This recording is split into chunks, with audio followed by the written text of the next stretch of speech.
Right, so last time you finished up dealing with Pekka, the wizard in the wizard tower, and managed to get a book from him that gained you access into. I knew it. I knew there was going to be some comment that managed to get you access into Candlekeep. While in there, you managed to find a book that mentioned somebody called Idril.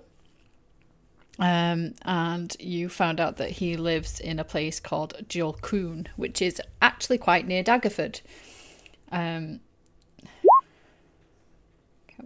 Listen, I'm moving on. I'm moving past it.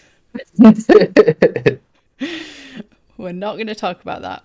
You used one of the teleportation circles because you're obviously, on a bit of a time limit, being that Tide is very, very ill, and went to Waterdeep, where it was evening when you arrived, so you decided to go to Trollskull Manor, where you have some friends, and you wanted to just chill out for the evening before you set off to Jolkoon the next day.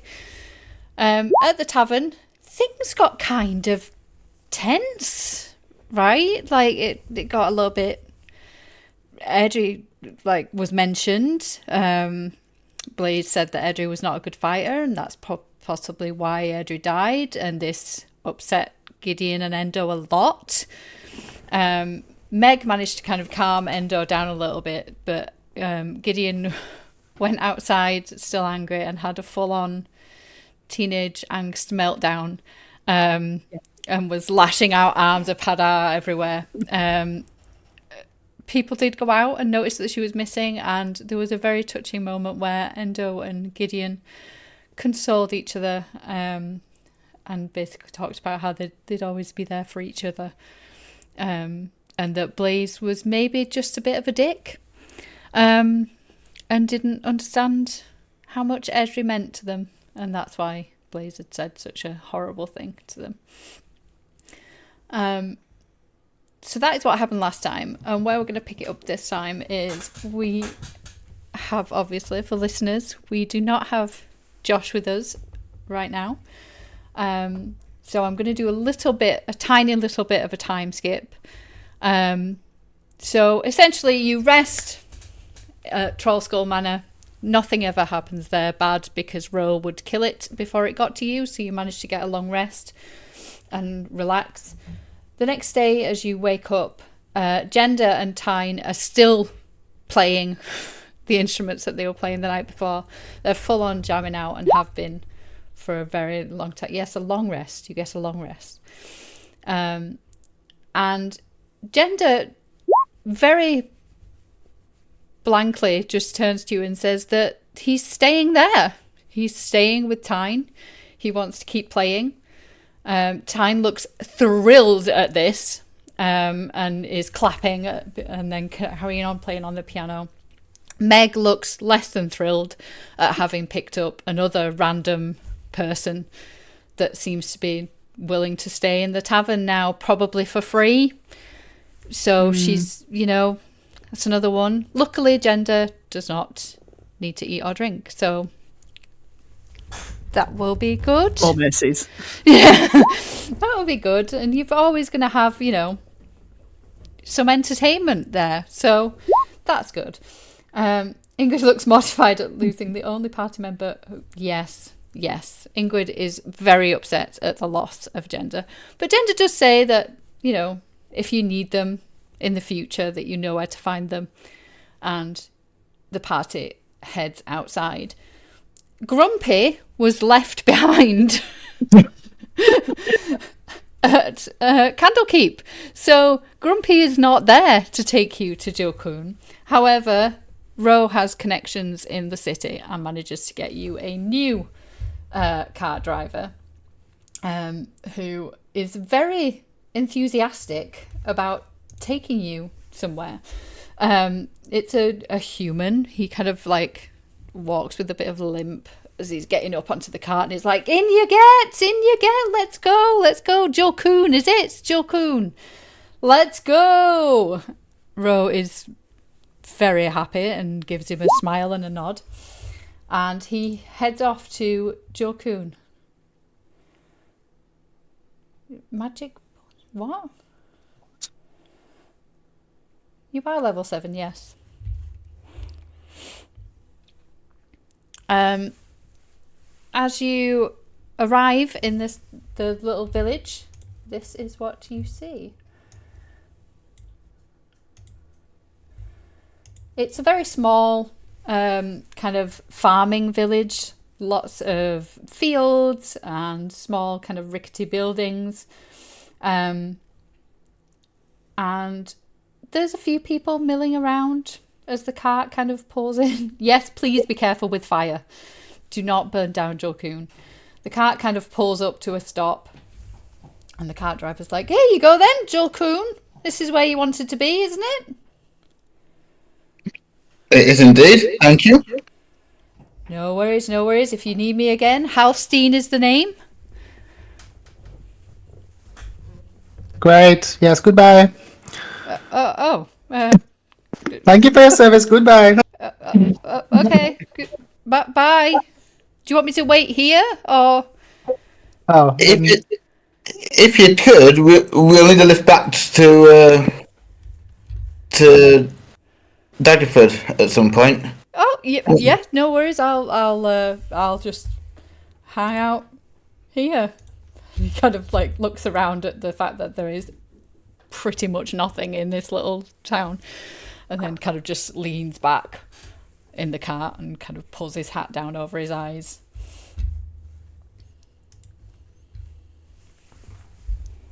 What would you like to do? Endo would like to glare at Blaze through his Endo eyes and then just carry on walking. Okay. Sure. Yeah, you can glare at him.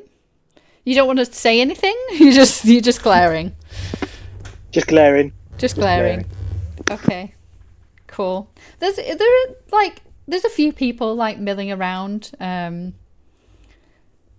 lot of people seem to be working on the land or working on their houses, like fixing things up. A few people sorting out some vegetable like stalls. I'm gonna head over to one of the stall vendors. Okay. And just do you know where the wizard is in this town? Wizard? We don't have a wizard in this town. The person you're speaking to is like a young halfling girl. She looks probably about 14. She looks mortified that you're speaking to her, to be honest. Right. You probably want to speak to Uppbeat or Riley. They'll know. Is that everything? Are you? Can I leave? I mean, I wasn't stopping you. I was just asking a question. Okay. She just runs. Wow. I mean, Gideon is just chuckling in the background. Could I like Endo wants to know if she's scared of us as a group or just scared in general, and he's trying to figure that out. Yeah, roll insight for me.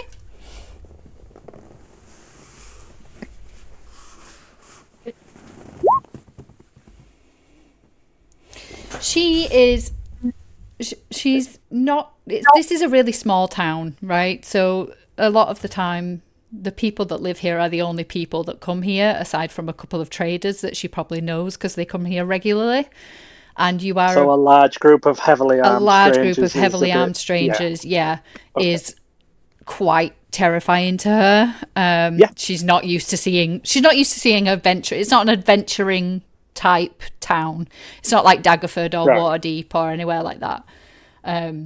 So yeah, she's just nervous of this group that have rocked up. Okay.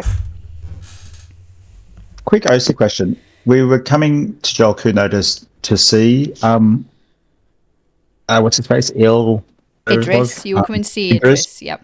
Okay, yeah, cool. As the only one with all the notes, I'm looking back through them.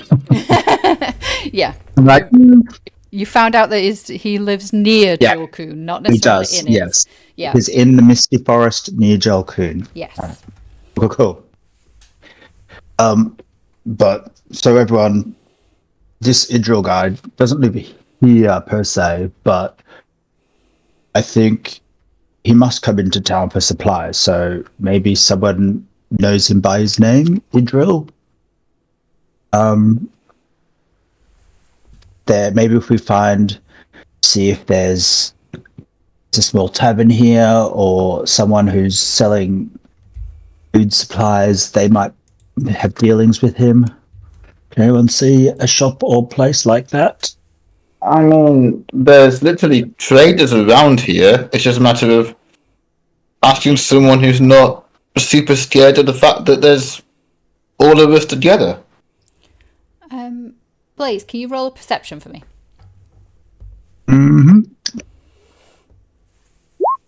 I cannot. Okay, you cannot see anything. That all the buildings look exactly the same to you. You cannot spot any kind of signage that would indicate a tavern. Are we still in Candlekeep? When are we leaving? Blaze, how much did you have to drink last night? The usual. Right. The usual being the entire tavern. I don't remember. Right. Okay. I'll have a look round and see if I can spot a tavern. Yeah, roll perception for me.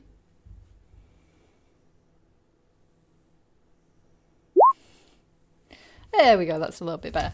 As you're looking around, you can spot that one of the buildings is slightly bigger and has a sign hanging outside that says The Jester's Pride. Ah, that's where we need to go. The Jester's Pride. Doesn't really sound like a visity place, but sure, okay, let's go. It'll give us information, at least. Ingrid. Yes. Come on, let's go. I mean, we could just go straight into the forests and just wander on. Yeah. We go into the forest. You never know what you meet.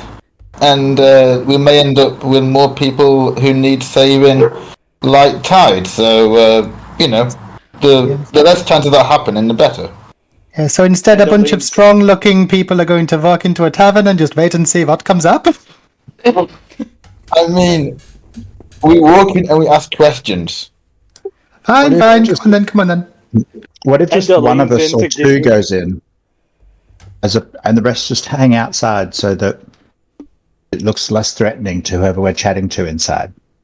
But you do realise I'll make it look more threatening outside, as in, we're the local thugs, don't you dare come in, type. We look vibe. delightful. Don't you dare. I will wait outside. My legs are very short. It would make me far too long to get to the tavern. Ender leans into Gideon and turns around and says, "Do you understand anything that Ingrid lady says? Because I don't know what they're saying." The accent, right? It's a little bit hard to understand sometimes. It sounds like a goblin clearing its throat. That's a bit unkind, Endo. I think we don't, Oh, I don't mean in a nasty way. It just sounds very... There's a lot of like harsh consonants in the back of the. Don't worry about what they are. Yeah. So yeah. I mean, we'll get used to it. The more we travel together. Like I talk really fast sometimes, and it's a wonder that you can keep up with me. But you somehow manage to do it. So like I'm sure you'll get used to Ingrid as well. I'm just waiting for Ty to come back. Yeah. Well, the sooner we get done here, the sooner we can get back, and then Tide will be okay. Tide's okay, and then we'll all be back together. Right, everybody, hurry up. Come on. We're on a time frame. I mean, I can make myself look non-threatening and go in there. Endo just barges in. He just opens the door and barges straight. God. Is he trying to be non-threatening? In comes a sumo. He's just not wanting to procrastinate. He's like, his friend is ill. He's like, let's get this done. I want to save my friend, and maybe he can tell me what this strange lady's speaking. I will rush in after Endo. Okay. Yeah, so you kind of barge in to this tavern that is quite quiet. It's still quite early in the day. So there's not many people in here for like drinking. There's a few people sat around eating. As you come in, it's one of those like where you go into a village pub and everybody stops and turns and looks at you, and you see like wide eyes as they're kind of looking at Endo like, what the hell? And two halflings are sat at a table, and one of them kind of immediately jumps up off their chair and kind of comes over to Endo, and obviously the size difference is ridiculous, but he kind of looks up and he's like, all right, can we help you? Yeah, Endo just looks down and goes, there's supposed to be a wizard around here somewhere. Where is he?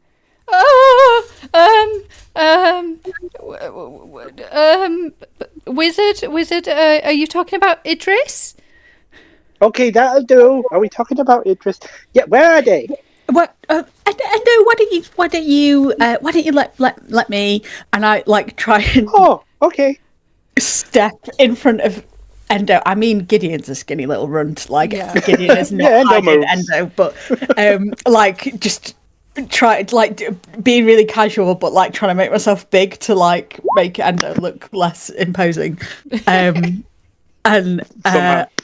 and I'm just like, hi, sorry, we're just coming through town really quickly. We just need to find Idril. You mentioned we just need to have a chat with him about something. We're just following up on some research that might help out a friend of ours.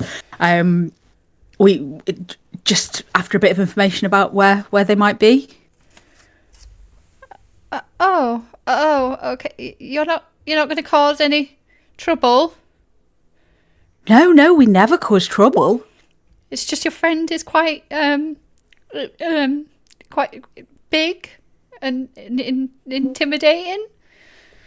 Oh yeah, well he is quite big, but it's not really, that's no more his fault than it's your fault that you're a halfling or I'm a half elf. It's just kind of, it's just how he was made. But he's really friendly. He's a big softie if you get to know him. Actually, he's like. Endo leans in and goes, are you saying I'm fat? No. I mean, look at the size difference between us. And this I'm little strong and halfling you is like, small. That's all. oh, okay. So you're looking for Idril? Please. Well, I mean, we haven't actually seen him in a while. Normally he comes into town like a couple of times a month, for supplies and things. But he hasn't been here at all this month yet.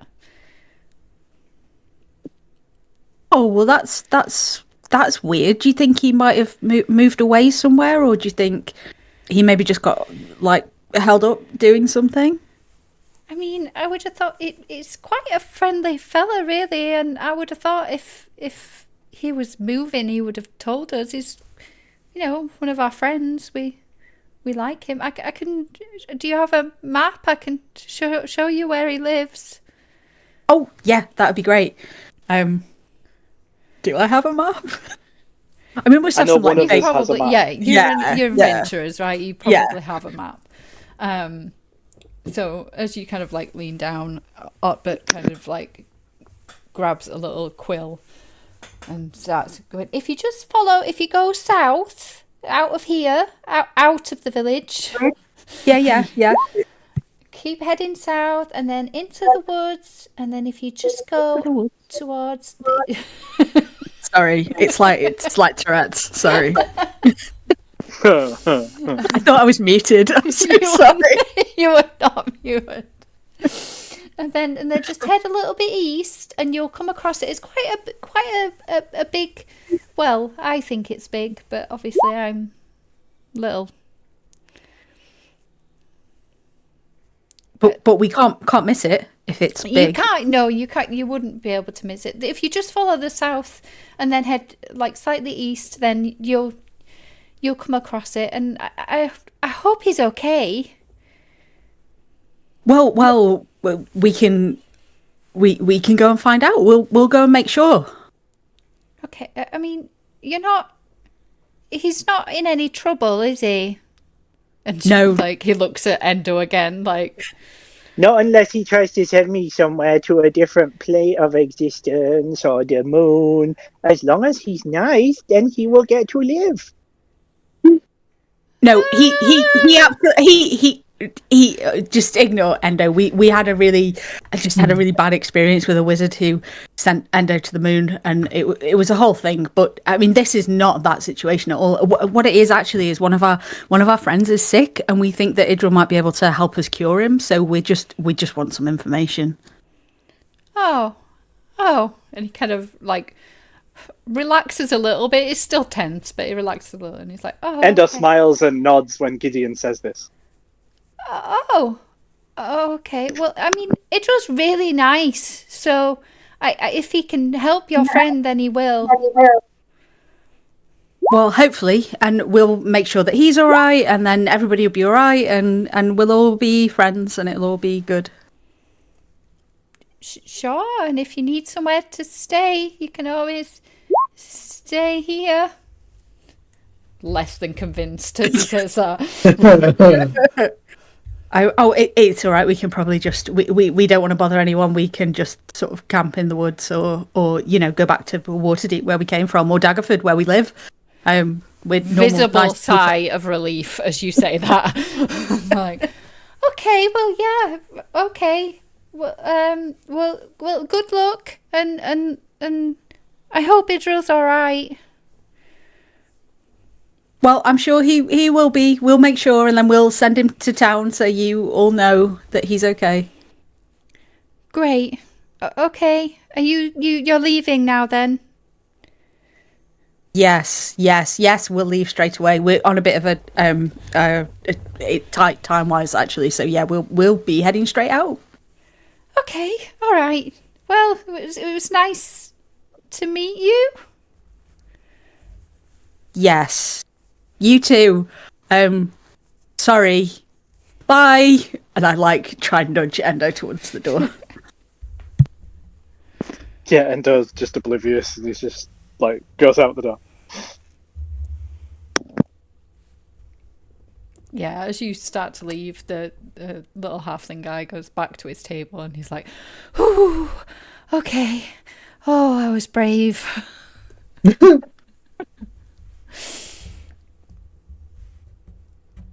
Yeah, I'm gonna head outside, and I think I'm still holding the map. And yeah, see everybody else, and I'll be like, "We found a really nice halfling. Really helped us out. Actually, told us where Idril lives in the woods, and we just need to head south into the woods." And then presumably later we will come out of the woods and can go home before dark. But for now, we just need to go south into the woods and then follow that kind of east. And there's a really big place that we can't miss, apparently.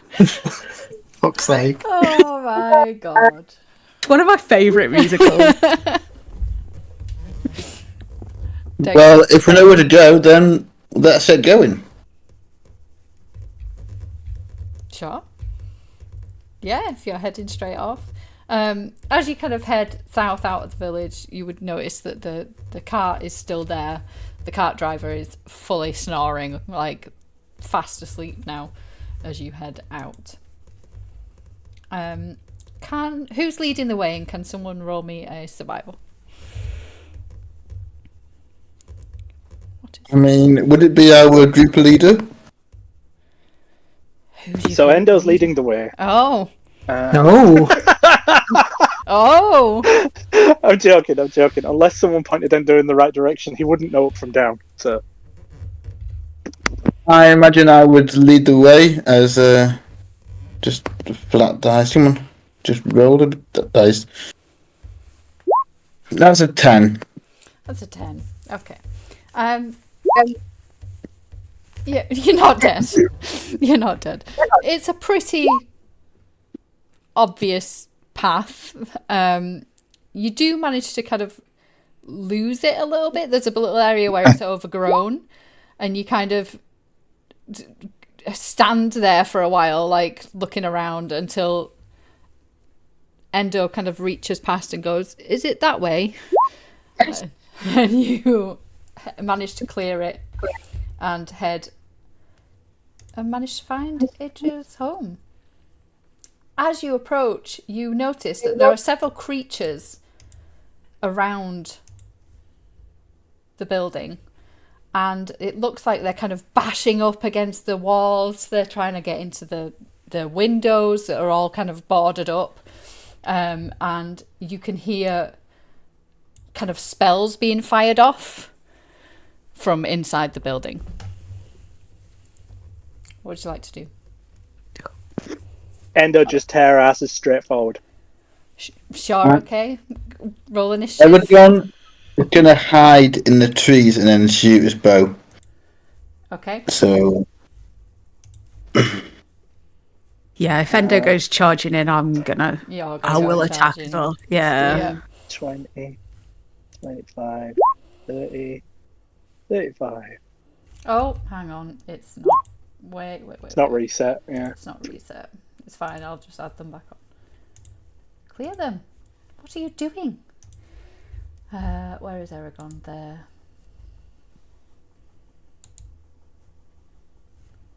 Oh, Wow, Lord. the big rolls Excellent. tonight, Big folks. rolls. I'm going to use my inspiration to roll that again. Why can I not? Oh, Blaze. Add 10. There we go. Oh, thank God. Oh, wow. Okay. I know used you already inspiration rolled, to my reroll. guy. No, he used his Oh, Yeah, you used Inspiration. Inspiration. I What had else to do with I the need 2. to add? I need to add Gideon, yes. Yeah, I got 9. I have to move you because the add turn is right at the top of the... Oh. I'm not going crazy. And Ingrid, Endo. I don't have Endo on here. 17. 17. Add turn. 17. Okay, now it's my turn.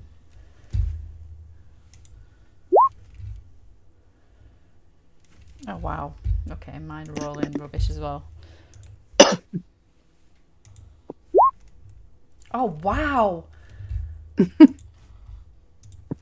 that's all right. Much better. makes the practice look a lot better if they all roll low. I don't know. Wow, that was bad. Okay, Endo. After using your inspiration, you saw danger and you headed straight towards it. What are you gonna do? Well, all Endo was thinking was whoever's in there could save Tide, so Yes. there's no way in hell he's going to let anybody outside hurt the person inside. So he's going to charge straight forward. He's going to step forward here.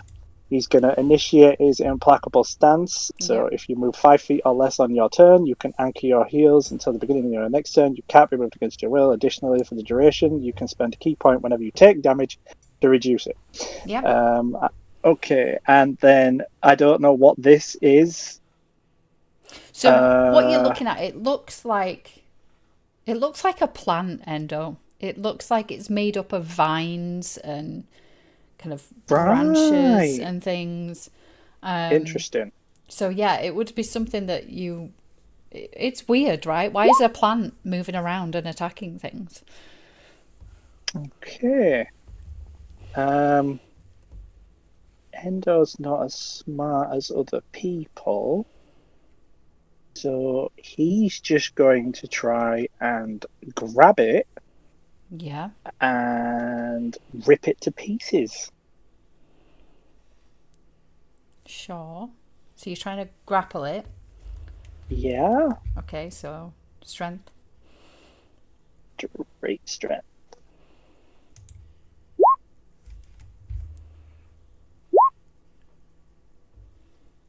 Oh, Lord. Yeah, you don't manage to grapple it. It kind of like the vines kind of move and like almost slip, like they're a little bit slimy, and they kind of like slip out of your grasp as you try and grapple it. I'm a bit out of practice, but I was thinking of doing the grapple like with an attack because I know that I can get the chance to grapple with an attack if I'm not mistaken. So if you grapple it, then you can attack. Yes, but you didn't grapple it. No, you misheard what I said. I can't remember what thing I have, but when I attack, I get a chance to attempt to grapple. That's what I was trying to do, but I just didn't Right, okay, think of right, it correctly. okay. Yeah, right. So you can roll your attack now then. But your Yeah, grapple has failed, but you can roll your attack. Yeah, that's it. There we Yeah. are. Once per yeah, when you hit right. So I have to hit this guy, otherwise that grapple was pointless.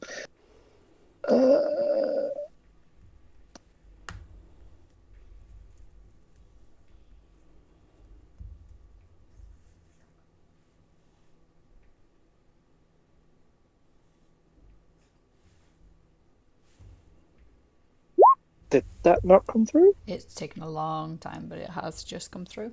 Yeah, that hits. Roll your damage. Yeah. What is that? Oh, I'm on the wrong layer. No, ignore that. I'm not on the wrong layer. Not what I want to hear. Anything else, Endo? Yeah, he hits again with his second attack. Okay. Yeah, that hits.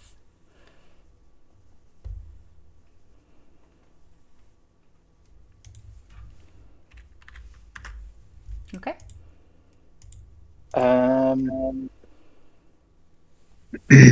Yeah, that's it. Basically, he's just come straight up to it and just started absolutely smacking the crap out of it. He tried to grab it, it didn't work, and he's just angry and just staring at them all, and that's it. Okay, cool. So as you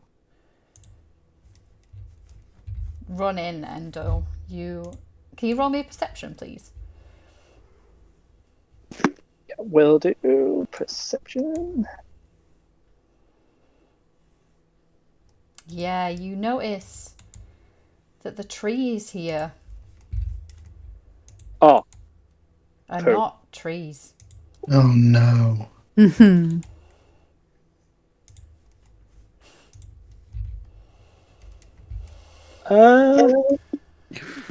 With these 2 seconds of communication, Yeah.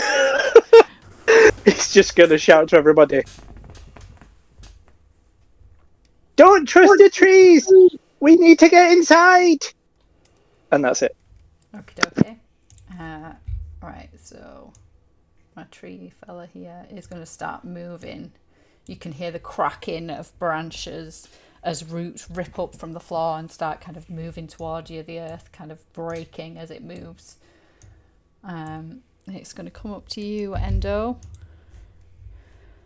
And it's going to make its attack. So, first one, 20.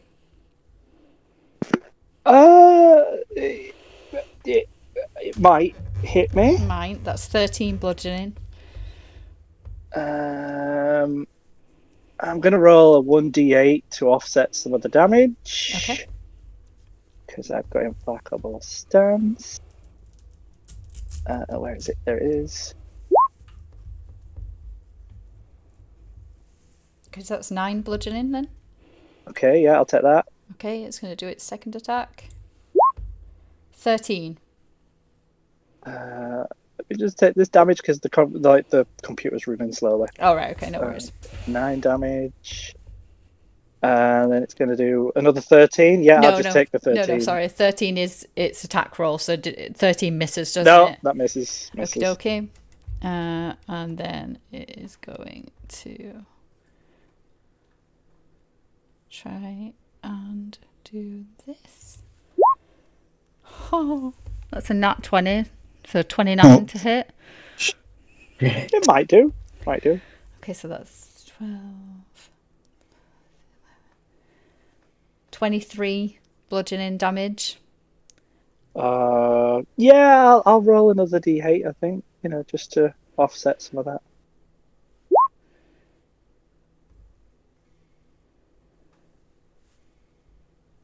18. 18, yep. And can you roll me a strength save, please? 18. I mean, I hope so. I get advantage on strength checks, I believe, while I'm in implacable stance, depending on what they're actually trying to do. Additionally, you are considered one size larger for the purpose of grappling and have advantage on strength checks. Okay, yeah. So do you want me to roll it once or twice? Roll it twice.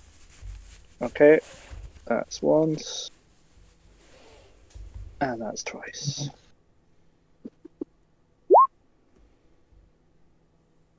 Yep, you're fine. Okay. This one is going to... Oh no. 30, it can only get to there. And Oh, my thank God. others are out of range, I believe, to be able to... Yep, they can't actually see you, so they're not going to move. I didn't see those either. Good to know. Aragon. Right. Having heard the cry of "Don't trust the trees," Aragon is going to step out of said tree that he went to hide in, and promptly shoot at this thing that Endo tried to grapple earlier. So this thing, this one. Look, yeah, the one that's bloodied. Yeah. Yep, okay.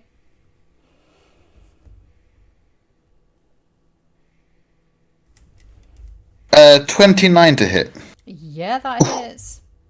With a map. What's your max damage? So, 14. Yeah, you don't even need to roll. You finish that one off? And then he is going. Think that's action. What do you want to do as bonus action?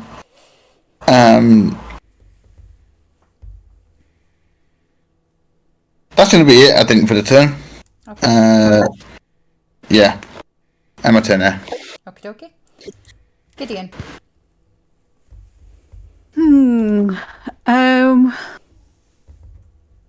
Yeah, don't want to go any closer to all of that.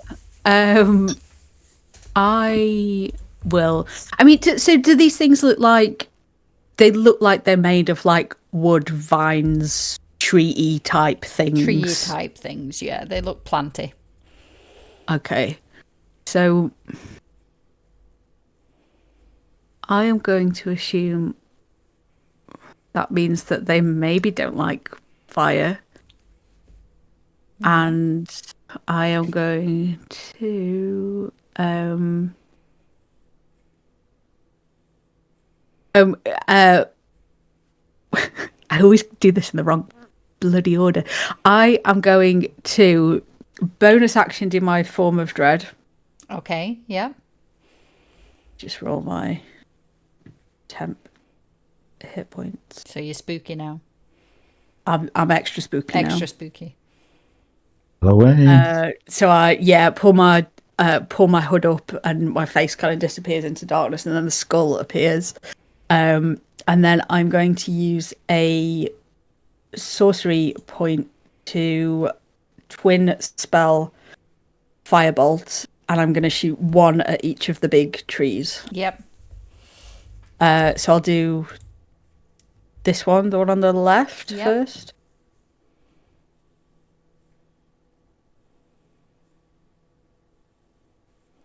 $17 is a hit. Okay, good. Oh, terrible damage. 7 damage. And then at the other one. Nice. Yeah, you notice that this fire, it's doing more damage than it would normally on these creatures. Okay, I'm gonna yell out, fire, fire! If you've got it, fire, fire is good. And then, oh god, I can't even hide in the tree because The trees. The trees. I'm just going to stay where I am. Okay. Cool. That everything, yeah? Yep, that's it. Ingrid. Mechanics question. Yes. The size of these trees up here, Yep. do the big tree guys look like they could get through the trees? Through the... No, probably not. They wouldn't be able to manage to get through them. Okay, great. What I'm going to do, I'm going to say, okay. Oh, you've gone scary again. I don't like it. Focus on the one near a big boyfriend. I'll cut them off. And I like drag some like sand out from one of the pockets, and I like fling like a handful of sand towards this tree on here. And I'm going to cast Wall of Sand kind of right in front of it. Okay. A 30-foot line. Okay. So I'll just build that.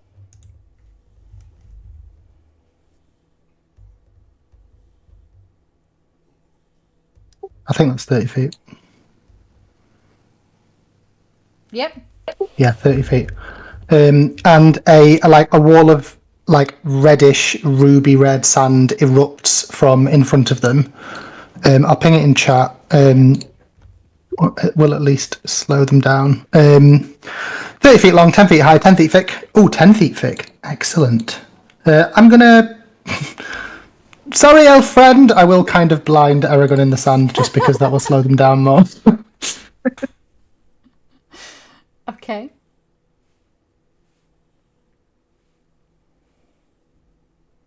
There we go. Yeah, makes it basically super difficult terrain. Blocks line of sight, doesn't block movement, but it's 3 feet of movement for every 1 foot it moves through the wall. Then I'll shout, "Come to the sound of my voice, elf man, sorry again," and I'm done. Okay. Right. That is a beautifully drawn. Thank you. Right, okay. So this one is, let me just check. It's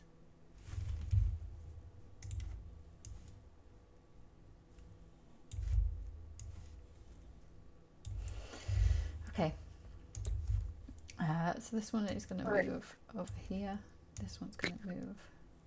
I'm sorry, Lynn. I forgot. You know when I said I always do Form of Dread in the wrong order? It's Yeah. because if I hit things, they have to make a wisdom save or they're frightened of me. And I always forget okay. that. Yep, okay. So So- the two... It's a wisdom save. The DC is 15. Okay, If they can be frightened, I don't know. They can't... Randomly, they can be frightened. Okay. They do have some condition immunities, but frightened is not one of them. Okay, so wisdom save. And it was 15, did you say? 15, yeah. Okay, they're both frightened of you. So they cannot come any closer. Can't come any closer to you, yeah. I'm going to just put a little... And while I'm in sight, they've got disadvantage on their attack? Nice. So you're probably not in sight of this one. Oh, yes, because of the wall. Of the wall. Yeah. But this one, for sure. Right, okay, so... Yeah, so it's disadvantage on ability and attack rolls. Okay. So everything, basically. Well, not saves. Everything but saves. Just going to try and come up here, but then struggle to get around there. These two ones are going to attack little Endo. So that's a 13 to hit Endo Yeah, that's a no. and a 15. No. Okay, there we go. You're fine. Then... I didn't doubt it for a second. Yeah, these two are also gonna come up, I'm afraid, but only one of them can actually get to you. And a 14 misses, yes? Yes. Okay. There we go. You're doing fine. Blaze. Right. Pulls out his glaive, He's going to walk forward to about here. And then, like, spinning it around above his head, sort of like propellery style. Then going to Misty Step Okay. down to here. Continuing the momentum of the spinning blades and sort of like try to hack through to these two using his attack, his double attack. Yep. One after the other. So we'll start on the outside hacking through. So if this goes according to plan, let's see. Oh, Okay. that's 3 nat ones in a row. Oh god. It's got to get better. Well, is there any penalty to that first? No, probably not, because you're so far back Okay. that you couldn't hit Endo anyway with you, because it's 10-foot range, isn't it? Okay, yeah. Oh. That's After my grand entrance, Yeah. it did not work. But you're there to help Endo out It next time. looked cool. It looked really cool until you missed both of them, yeah. Endo is in awe regardless. He doesn't see it as a failure. He's just like, oh my god, how could someone do that? Oh, there we go. You've impressed him. Right. Is that everything, yeah? Yes, yeah. Okie dokie. Background to Endo.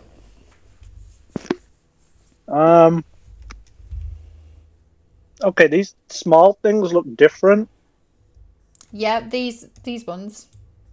Yeah. Yeah, they're more... So these ones are kind of vines. These are made of, like, more twigs. Right. What about this big tree shit? Is it an actual tree? It looks like a tree, yeah. A tree with, like, a mouth and branches that it keeps hitting you with.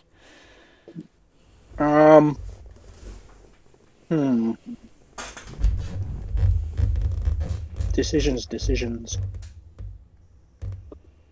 It's like being at a buffet. Which one do I go for first?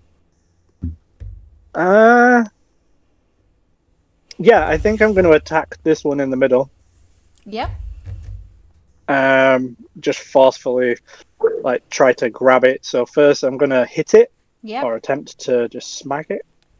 So going in for a smack. That's a hit. Yeah, he's just going to try and put his fist through anything that looks like a large mass. Yeah, you punch this and it just explodes into little twigs that kind of fall to the ground. Oh, sweet. Yeah, and then he's going to smash this one as well in the face, or whatever large mass it's got. Mm-hmm. That's a hit. Ooh, it's getting good. Nice. Yep.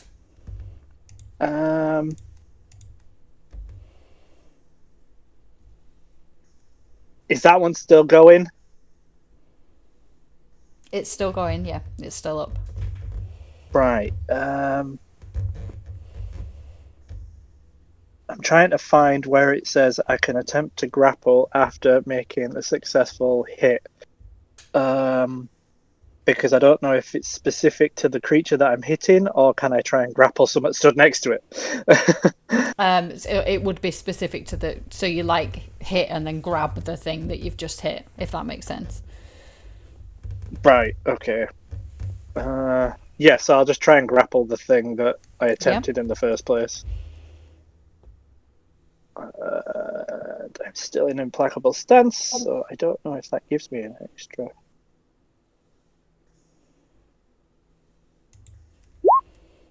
Yeah. Okay, you've grappled him. Yeah. Okay, well, he's not going anywhere. And I've used up my 2 turns. How, like, does it look tired? It looks... Yeah, it looks... I mean...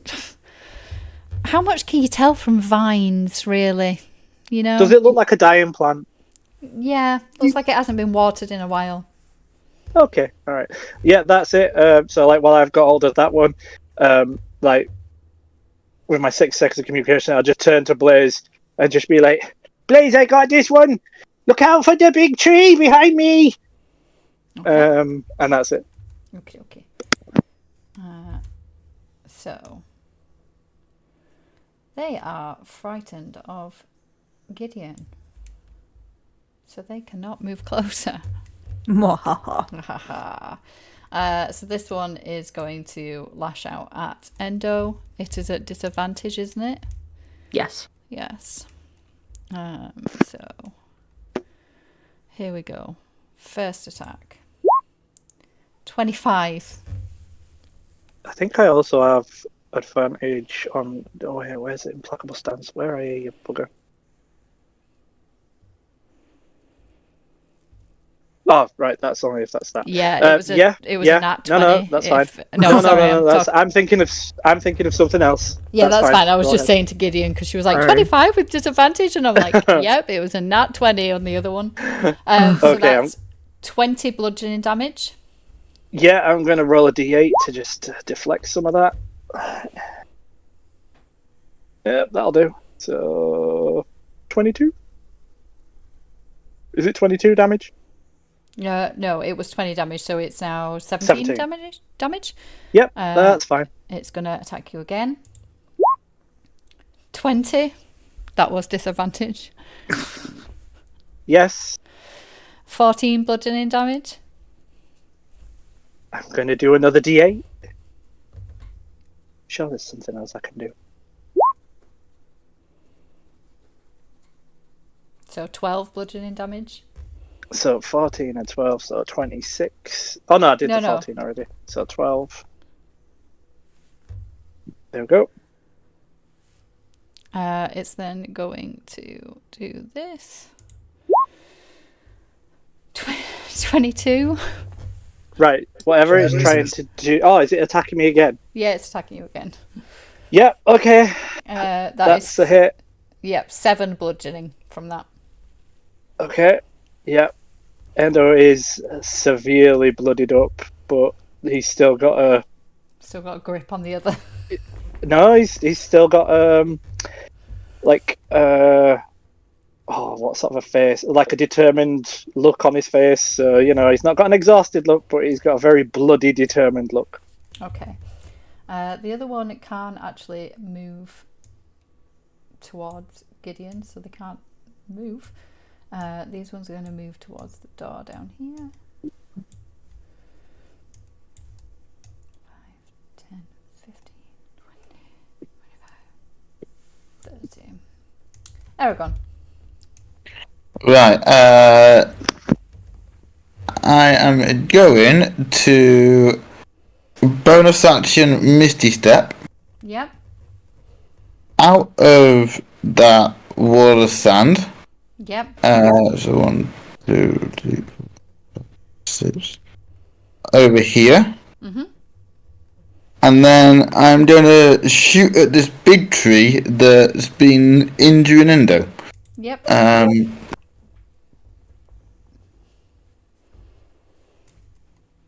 So a 16 to hit. That hits, yeah.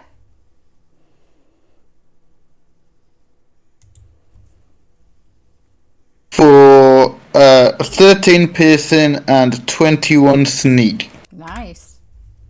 Yeah. So 34 in total. Yep. And I will, I'll end my turn there. Okay. Gideon.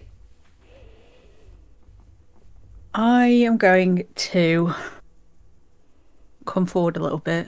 5, 10, 15 to sort of there. Mm-hmm.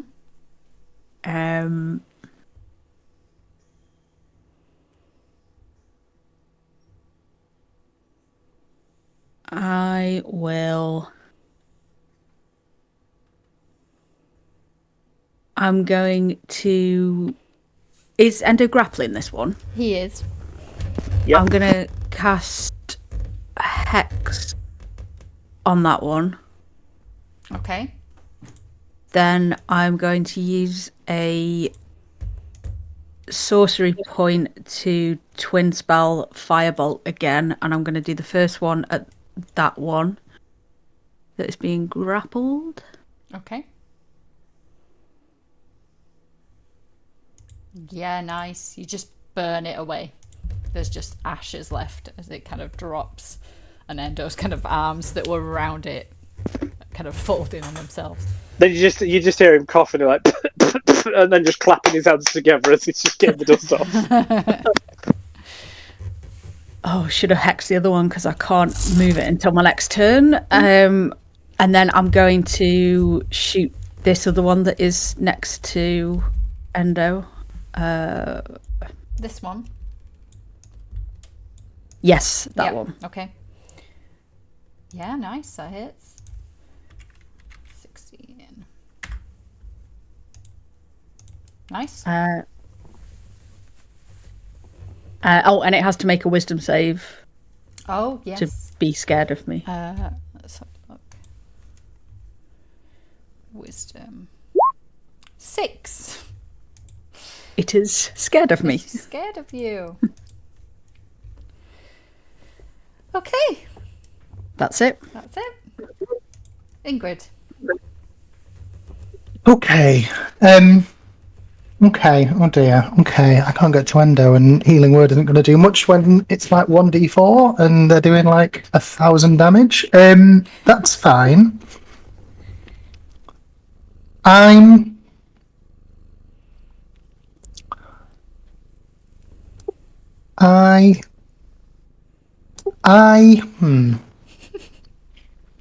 So, question. Yep.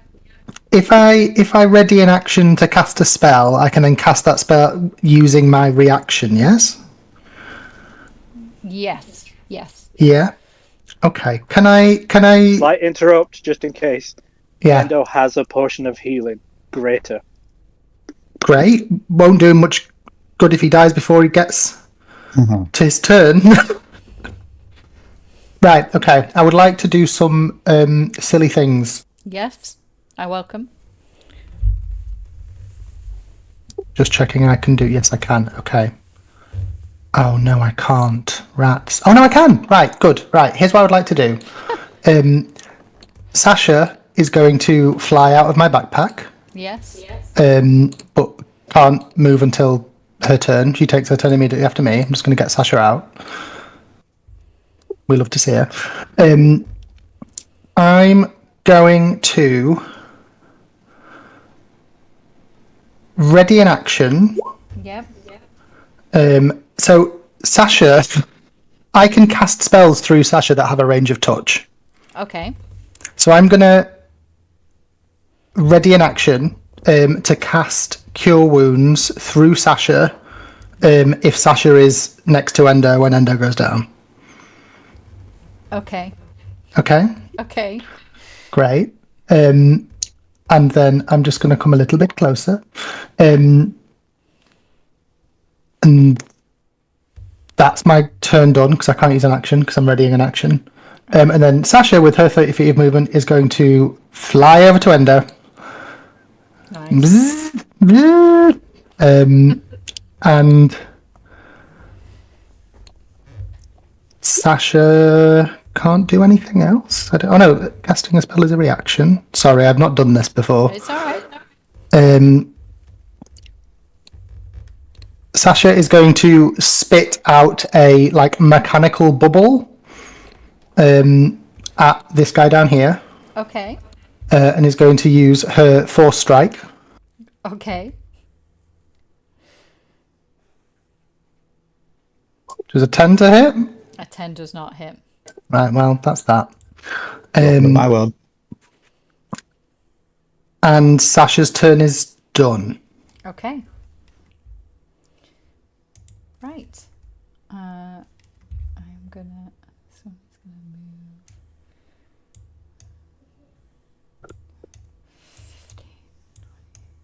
15. Oh no.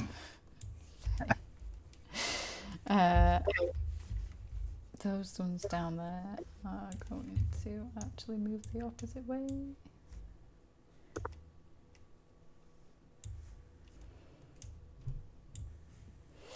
And then they are gonna do just a hit each. So a hit on Ingrid, a nat 20 for a 24 to hit.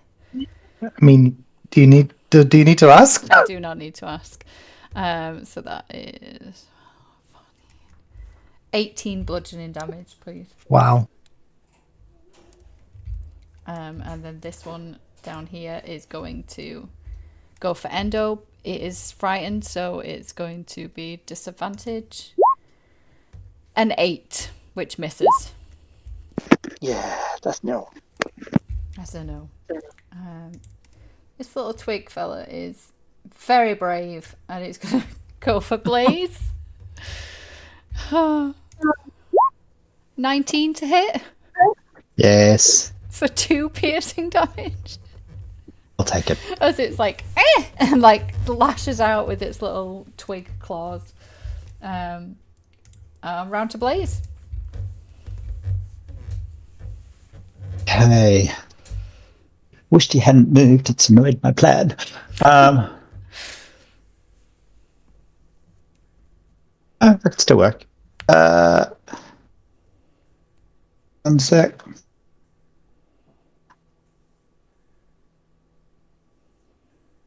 Right, aiming in that direction. Yep.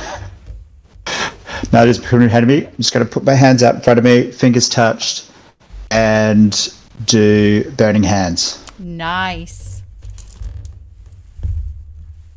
Which is a Dex saving throw. Dex save. Okay. Dex 13. So let's little twig first. You got an 18, so that's a miracle. Okay. He'll take half as much. The other one is a disadvantage. So he got a 2, so he failed, and then Big Boy is also disadvantage. Got a 9. Right, so 2 of them take the full, and one of them takes half damage, and it's 3d6.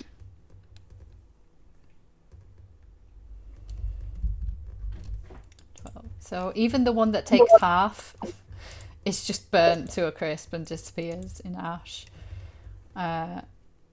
So does this one. And this one is going to take that amount of damage. This tree is looking messed up. Anything else, please?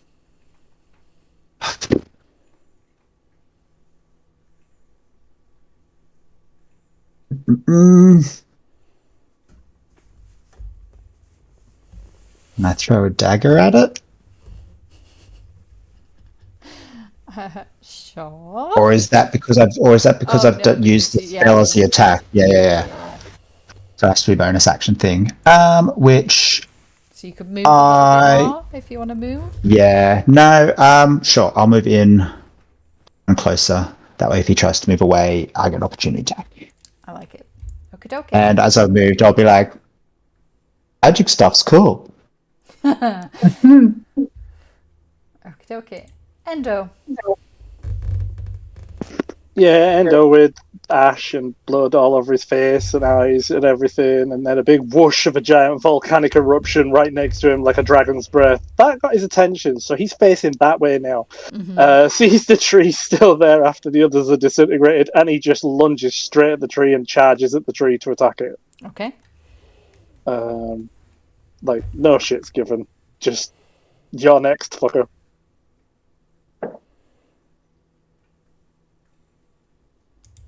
That's a hit.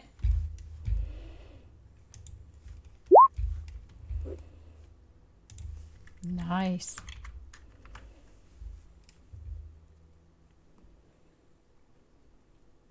Is it still standing? Oh, yeah. Yeah, so I'm going to grapple that. Okay.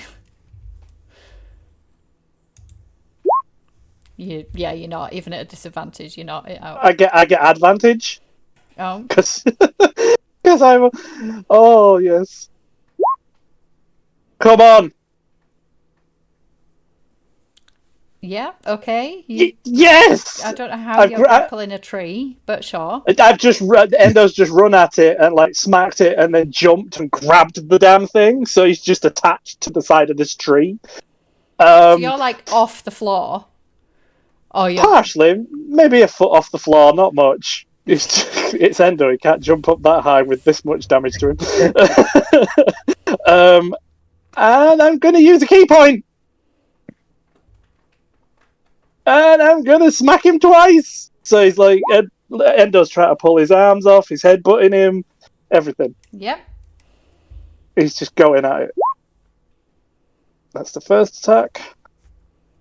Yeah, so how would you like to finish this tree? With his head.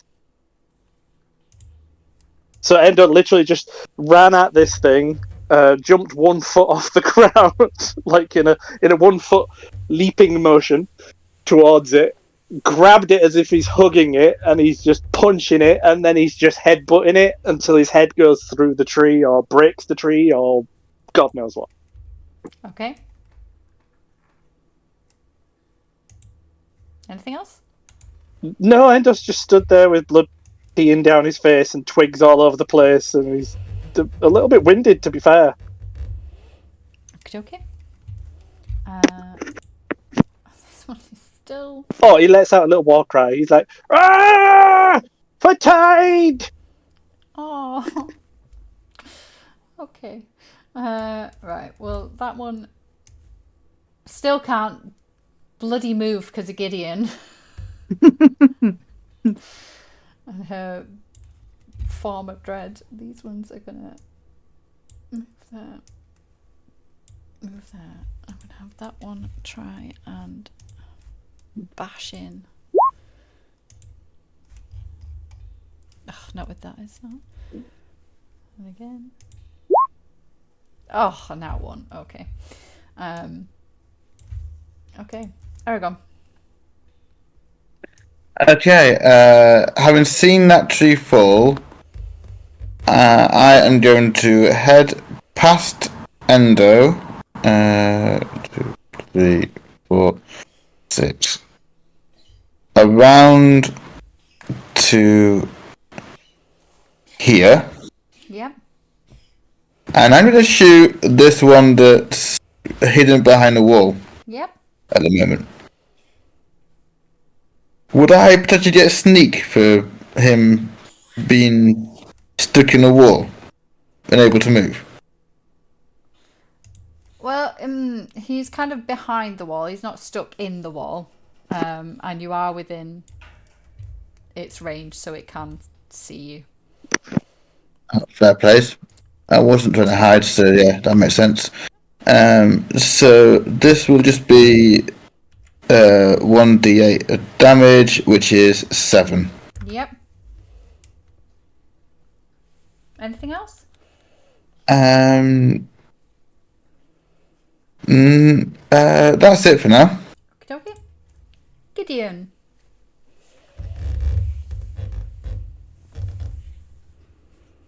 I will hex the one that's by Ingrid. Yep. Then, so that was my bonus action. Then, firebolt it. Yeah. Oh, and the hex damage. Nice.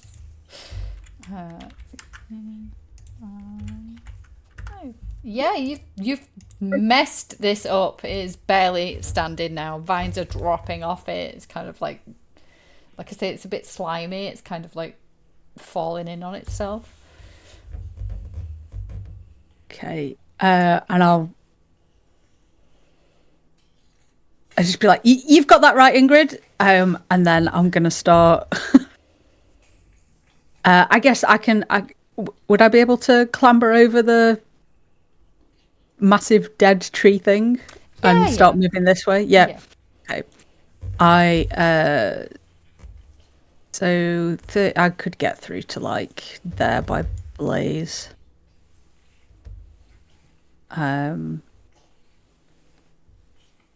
Yep, that's me. That's it. Okay. Ingrid. Ingrid, you've got this right. I've got this right. Okay, it's not proper fire, but it's, I guess, fire, I guess. And I'm gonna, like, glow with, like, a very fiery light, but then just cast Sacred Flame. So that is a Dex save, please. DC 14. That is a 1. Great. Great. 9 radiant damage. Yeah, you just burn it away. You're like, it's not flame really, but it kind of is. It kind of is. It's close enough. I've lost my spell slot because Endo didn't drop, which I guess is a good thing. I'm going to move 5, 10, 15, 20, 25 here. And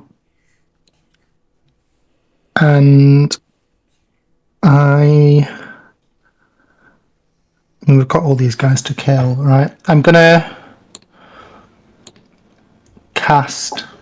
am I? Yeah, I'll twist my fingers and I'll summon a, like, spiritual pickaxe just around here in case anyone gets close. Yep. And I'm done. Okay. Right. They're gonna try and see you're still out of the way of them, so they don't. Oh, sorry. Can I? Sasha goes after me. Can I, like? Can Sasha fly down here? Yes. And throw another mechanical bubble at this tree? Yes. Great.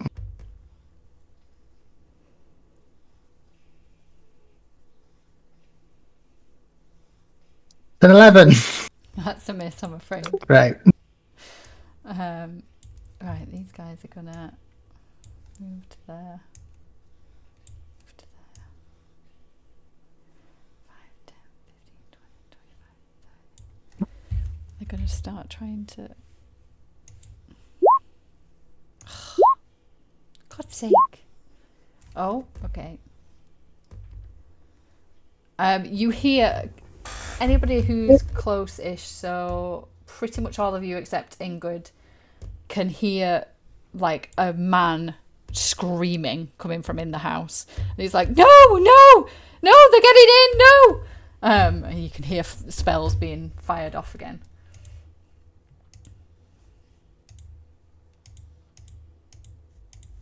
I don't have any little twiggy fellas. And we're back to Blaze. Is this a door or a window? It's a window. I am going to run and dive through the window. Sure. Yeah. Roll me a acrobatics, I guess. Yes, baby. Yes. Okay. Wow. Now we're on my territory, acrobatics. Sorry.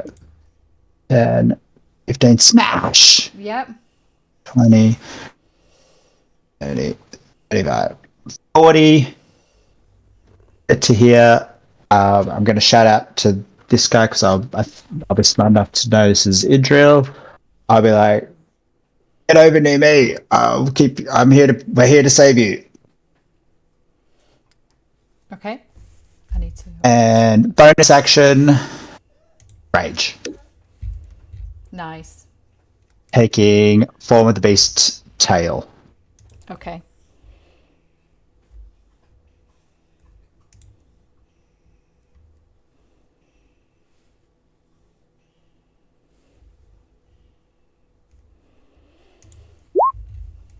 And that's me.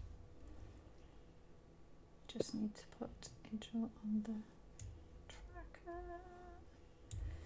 Okay. Why did he not move? There we go. Endo. Yeah, upon seeing that, hearing that, Endo's not going to follow him because there's still somebody here. So Endo's just going to run straight down to here. Well, hobble a bit, but run straight down to here and attack the one opposite. I forget his name. Attack which one? Sorry. Everyone. This one? Oh, That's that. Sasha. That's Oh, never mind then. pet. Don't come for my beautiful baby. Yeah, I won't attack that. Oh. Absolutely not. Yeah, okay, upon seeing Blaze do that, I'm just going to attempt to replicate. Oh God. It's gonna get stuck in the window. I know. Imagine its chunky bum getting I stuck. was gonna say it's okay. It's quite a small window, but let's go for it. It's Acrobatics. not going to be. I think I get advantage on jumping as well, just if that helps. Let me just have a look quickly.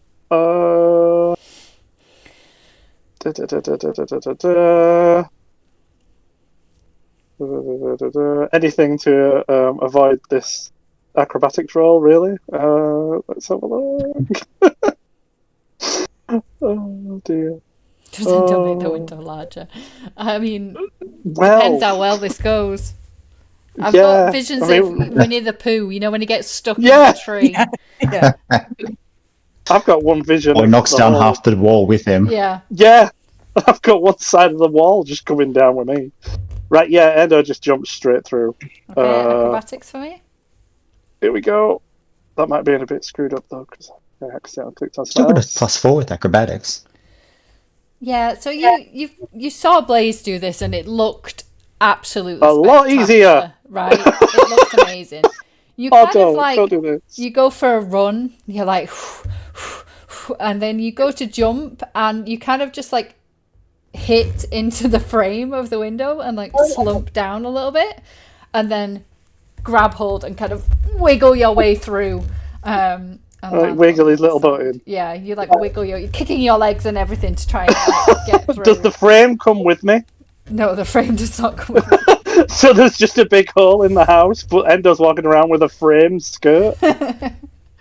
And you kind of land in a bit of a heap on the other side. 25, 30. Okay, that was 30 feet of movement. Am I reduced in any by the action that I did, or... No. Okay. So yeah, Endo's gonna wait. How many have I got? I'm I was sure I've got a gonna say, lot. You've got what have you Yeah, got? 40? 45. I've got another 15. Oh. So 5, 10, 15. Endo's just gonna get to there. Okay. With his 6 seconds of communication, just turn around and say, "Are you the wizardy person? Go to the window we came through. That's the safer option." Okay. And that's it. That's it. Yeah. Idril is like he's busy like flinging spells at these things, and then sees two gigantic men jump through his window and kind of like turns. One very gracefully and One not so gracefully. extremely gracefully, and the other one not so. And looking pretty ropey, aren't you, Endo? You're looking ill, right? Oh, he's covered in blood. Yeah. So This it's time kind it's of his like, own. okay, yes, okay. And he fires off a firebolt at this one. Fireball, did you say? Fireball. Firebolt. Damn. Oh, I've just done the bloody thing. Nearly destroying it immediately, and then takes Blaze's advice and runs behind. And he's like, yes, I'm a wizard. Yes, thanks for saving me. And that is all he's gonna do. These guys are gonna try again and bash through the walls.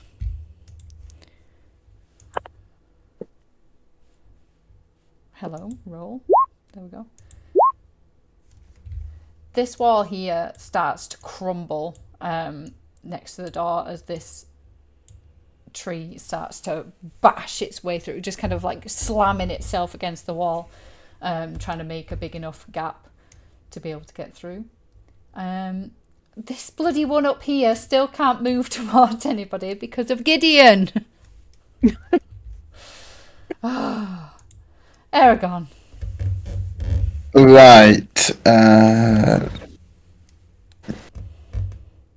Hearing us fighting inside, I am going to. Would I have heard the wall potentially crumbling as they were attacking the wall at the other side, or is that metagaming? I mean, you can probably hear something. You wouldn't necessarily know what it is, but you can hear kind of like rocks and things kind of falling out of place. I know it's not bad. It's not good. It's It's not probably good. not good. Yeah, it's not ideal. Yeah, I'm gonna run through this window then. In that case, got 10 feet to get to the window, and then hopefully I can dive through. Yeah, do you mean acrobatics?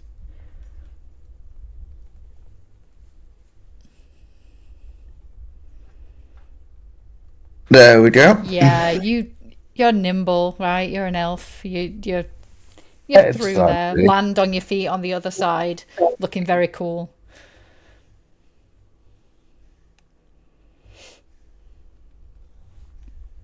I'll come to here, and yeah, seeing how these creatures are attacking, I'm gonna shoot at this one I see through the window. Yeah.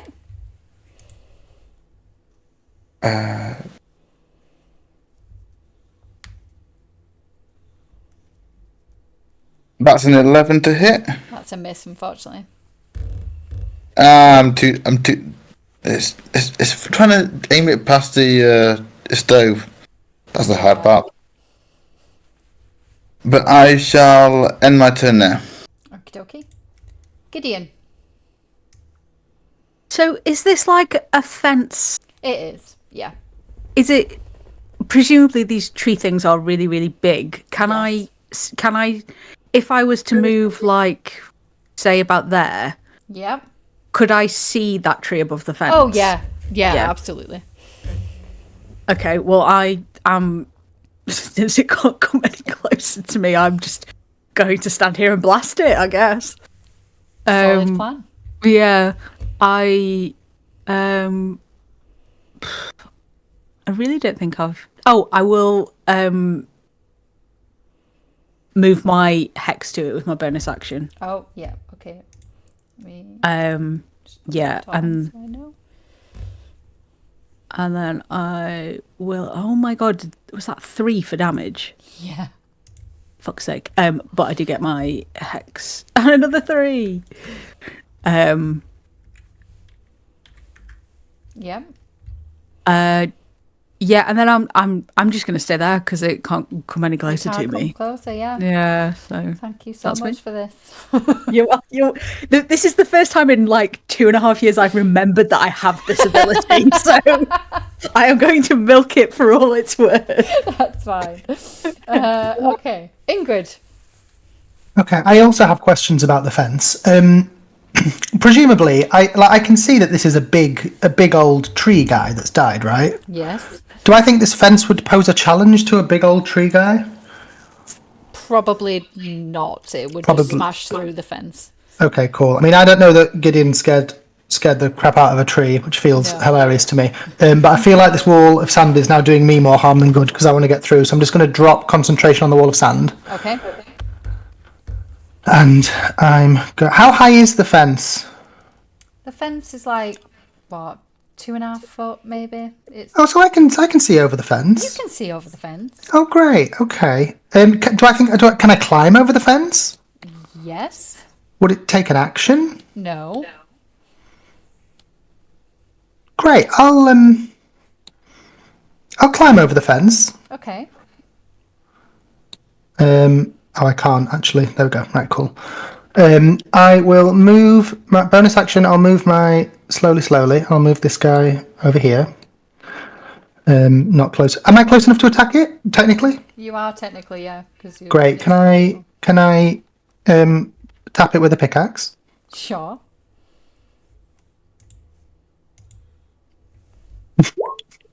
7? A 7 does not hit. Great, that's fine.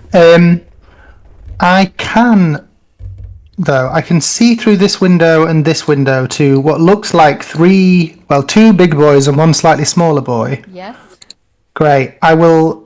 I'll like hold out my hand and like form a fist, and then twist like my fist and like explode my hand open. And I'm going to cast Erupting Earth in a 20-foot cube, like underneath them. Okay. I can literally only see like 1 square's worth all the way down, so like whatever is centered here, Yeah. like a 20-foot cube, like 10 feet either side of where I'm pinging. Yeah, I'd like to cast Erupting Earth, please. Okay. What do they need to do For for that? 16 damage, Right, dex saves. and I'll ping it in chat. Yep. Let's have a look. Yes, so you're getting all of them? I mean, am I? Well, all I can't see much. I can see like 2 and maybe All a that shadow of a there. third, but yeah, that'll do for me, yeah. Yep, okay, so dex. So I need 2 of those. Oh, they failed miserably, and then my tree. Unsurprisingly, giant trees. are Yeah, not that kind of hoped, dexterous. So that's magical bludgeoning damage. Yep, and you've. I assume it's half on a.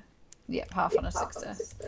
So. Right, and all of the ground in that 20-foot square is difficult terrain as well, Okay. just to make it harder for them to move. That one is dead. That one is 16.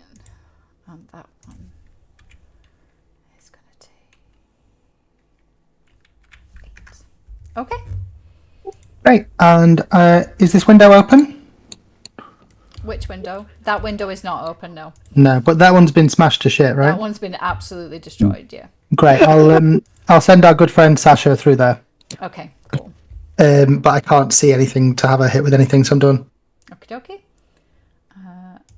Right. 30.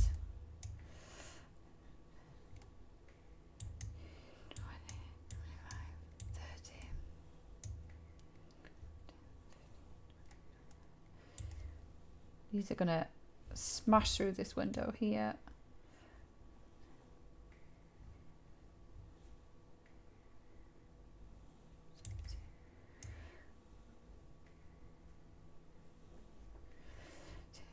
Okay, so first attack is Endo. 14 to hit. That's a no. Okay. Attack on Blaze. 20 to hit. Yes. That is a 14 bludgeoning damage. Okay, but I'm raging, so that's reduced Halved, yeah. to 7, right? Yep. Okay, and then an attack on Aragon. That's a nat 20 for a 24 to hit. So that is 14. 24 bludgeoning damage, please, Aragon. I'm going to uncanny dodge that. Yep. So 24, you say? Yep. Down to 12. Yep. And that is back to Blaze. Okay.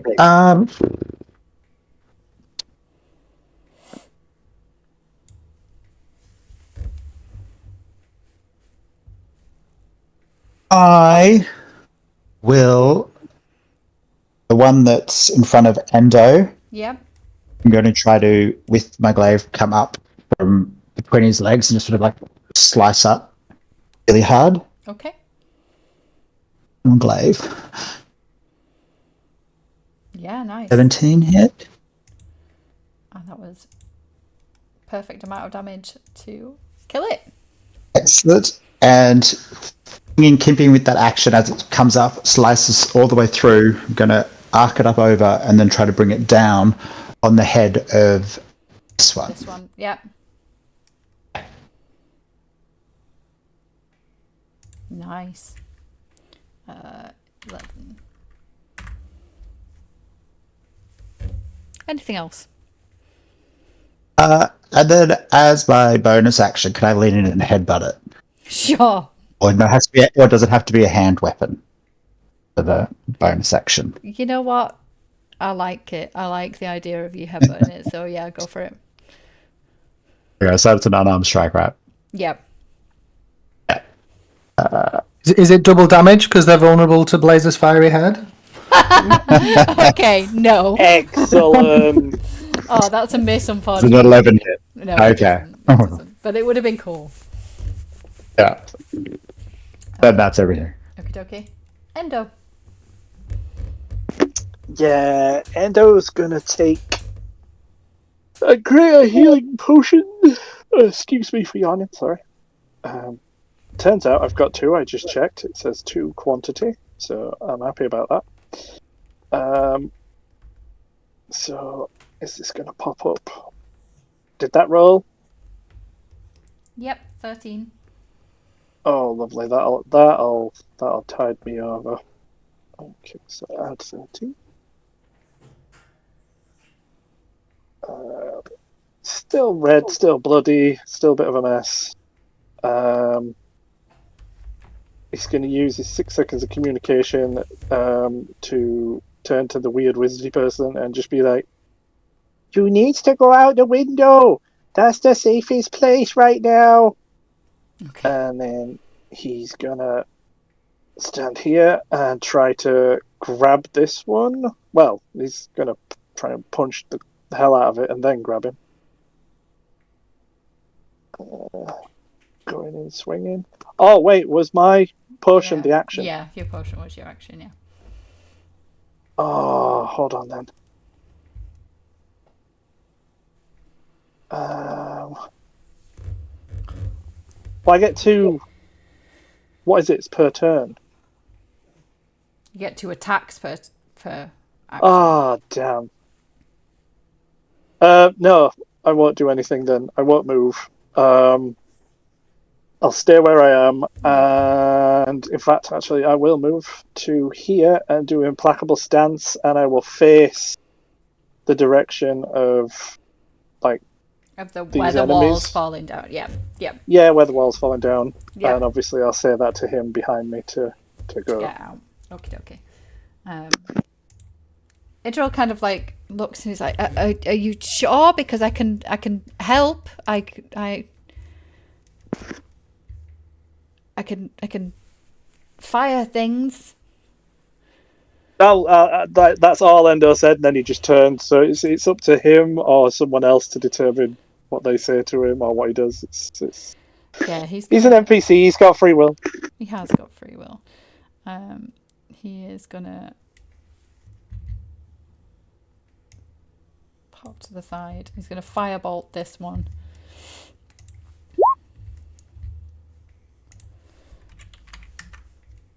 And then he's gonna. He's just gonna stand by the window because he looks unsure about climbing out. Like he's not really sure how he would go about doing something athletic. Don't worry, if it goes sideways, Endo will pick him up and yeet him through. Yeah, he might need that. This one is blooded now, though. Okay, so it's now these guys go. This one has bust through the wall.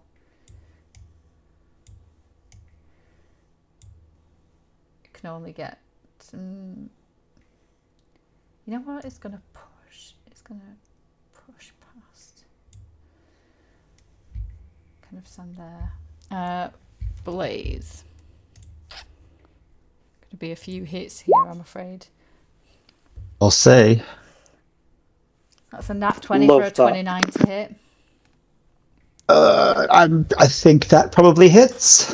Yep, let me just figure out the damage. And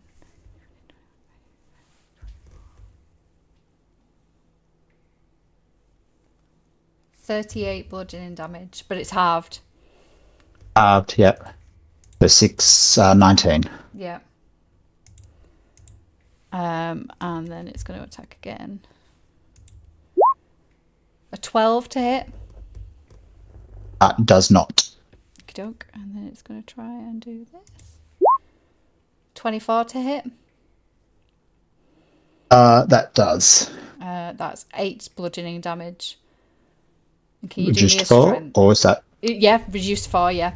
And then can you do me a strength save? Yeah. Yeah, you're fine. It's the 12, sorry. Yep. Okay. This one's going to just move. He can't fit inside. The house isn't big enough. He's squishing his way in, but he can't get in any further than that. Aragon. Is this one looking quite burnt up at the moment? Yes. I will plunge my short sword into it first, just to try and kill it before it can flank around behind. Yep. So a 21 to hit. That hits. This is just 1d6, so that's 9 damage. Yep, it's looking really ropey now. In that case, a bonus action dagger may just finish it off. Yep.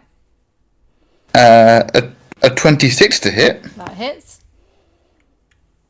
for 4 damage. Perfect. That finishes it off.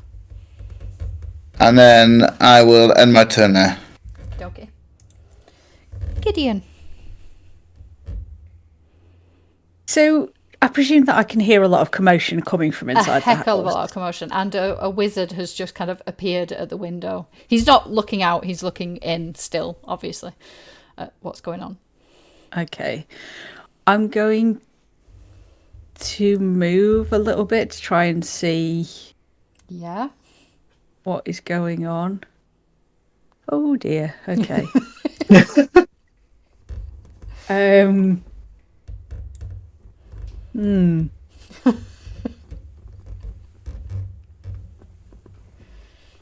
Hmm.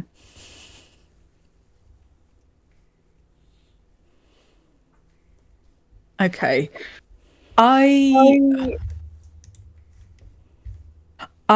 am going to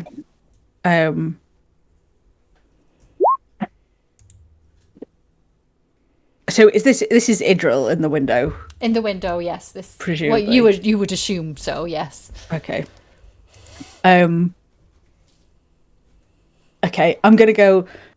Everybody, duck, and I'm going to twin spell firebolt Yes. and try to do one at each of the trees, Yes. which will mean if I Yeah, hit I them, know what it means. Oh. Okay, I'll do the one that's like further forward. Yep, this one. Yeah. Yep. Not 20, baby. Nice. Yeah. What's your max damage? with your fireball? Max damage is 20. Sorry, it's rolled it twice, so it would have been the 11, would have been the roll. Yep. So 31. Yeah, you were just burning up this, and now it's bloody scared of you. Okay. Next.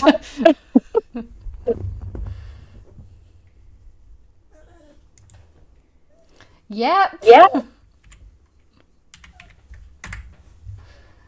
And now that one's scared of you.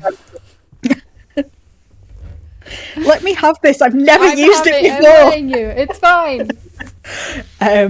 And I'm just gonna look scary in the window, and then I'm just gonna be like, I think maybe you should back away from them. And I'm going to take my own advice and take a couple of steps backwards, so that people can come out of the window if they want to. Okay. And that's me. Okay. Ingrid. Presumably, I'm also more aware of what's going on now, despite my terrible perception. I'm curious. I'm gonna. Can I get to the window? I'm only small. Yes, I'm gonna get to the window. Okay. Oh Lord, right, okay. Great. Does I mean Endo looks messed up. Do any of the others look messed up? Blaze or Aragon? Nope. Nope. Not. I'm hit, but not obviously bloody. Yeah. Oh, right, that's fine. I will. Oh, I just want to fireball it. Do I just fireball it? Yes. Great, sure. I'll go. Well, if she can, I will. And I'll fling a fireball at this big boy here. Yep.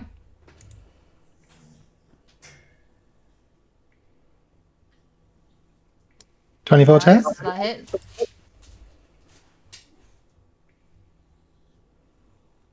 19 damage. So close. Yes. So close. Anything else? Yeah, and then I'll just wave my hand. I'll be like at the pick, like gone. And my spiritual pickaxe will also just tap at this guy in the corner. Yep. 20 to hit. That hits. Great. Oh dear. Well, it's 4 damage. Hey, damage is damage. Damage is damage. And then presumably Ingrid's done, but Sasha in the corner is going to fire another mechanical bubble at this guy. Yes. Come on, Sasha. Come on, Sasha. Sasha, go, Sasha.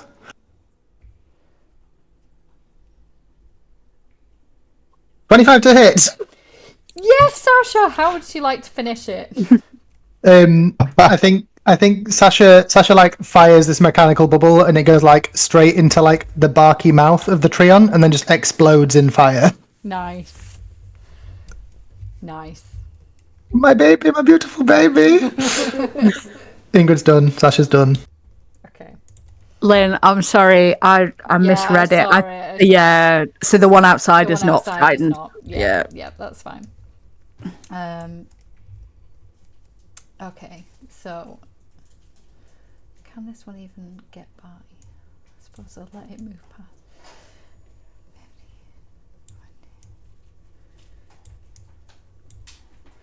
This one here is going to attack Blaze with an 8 to hit, so I think you're fine there. I'm fine. Yep, and we're back round to you, Blaze. There are two there. Okay. I'm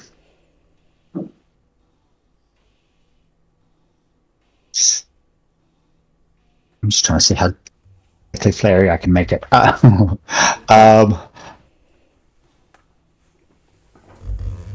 So that guy's standing on the table, right? Yes. Okay. I will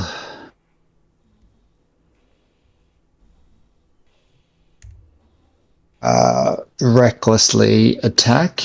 Okay. And just try to cut his legs off from underneath him with the glaive.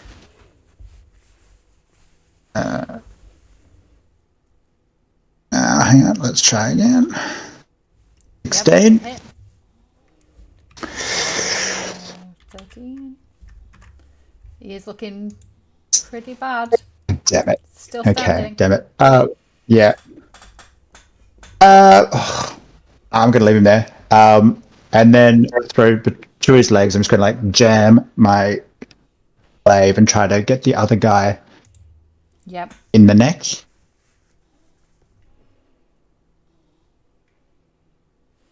That's a miss, I'm afraid. Shame. Bonus. Yeah, no, that's kind of it. Okay. Yeah.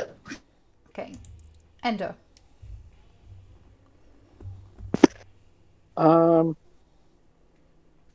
Yeah, Ender's going to move down to here because I'm assuming the small tree and the big tree are gone.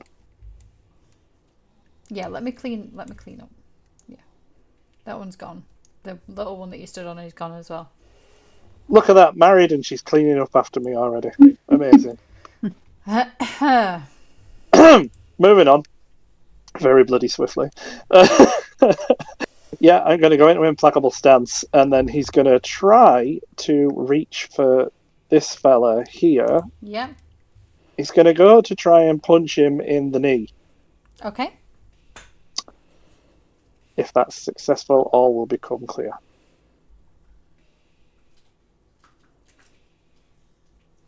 That's a miss, I'm afraid. He'll use his second attack to do the same thing. Okay. That's a hit. Yes! Okay, obviously I have to roll damage. Yeah, how would you like to finish it? Oh. Well, I was going to pull him off the table and then start like... Yeah, basically Endo just punches for the leg, grabs it, and rips his leg straight off. Oh, nice. Okay. In an Cool. attempt to try and pull him off the table, it just rips his leg off. Yep. Okay. And then he stays there in his implacable stance, and I can see this big tree here, Yep.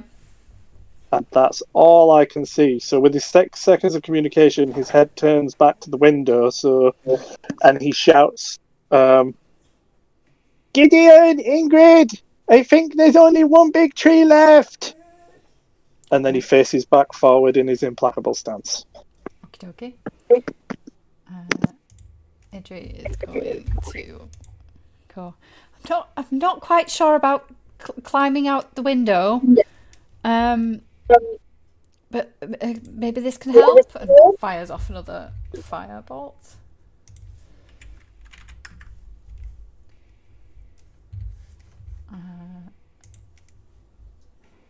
That one can't move because it's not been Gideon's turn. This one, however, can. He's going to go 5.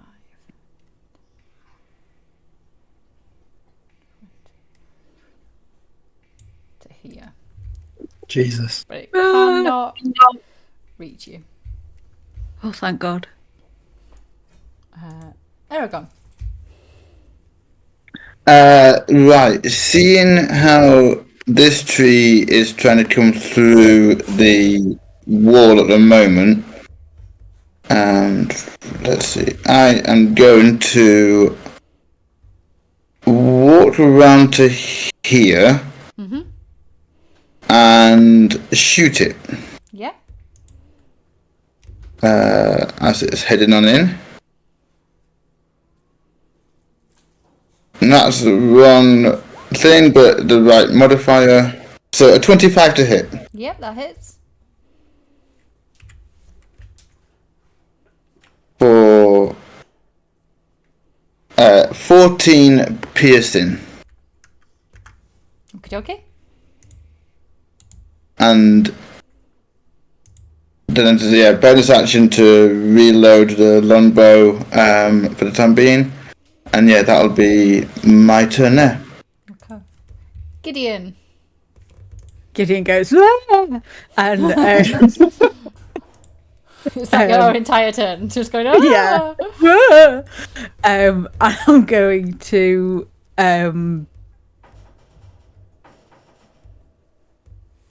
I mean, I get. I'm just going to firebolt it. This one is also the one that is hex. Yes, it is.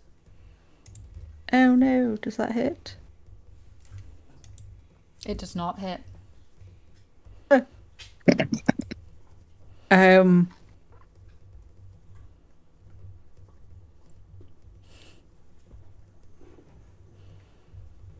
gonna look at Ingrid and I'm gonna go, sorry. Clap my hands together and go, nope. And I'm going to misty step inside the house. So I'm gonna go to there. Okay. Is that everything? Yeah. Yeah, that's it. Ingrid. Great. How high up is this window? It's probably like what, like 3 foot? How tall am I? Okay, I'm 3'6". How easy is it going to be for me to climb into this window?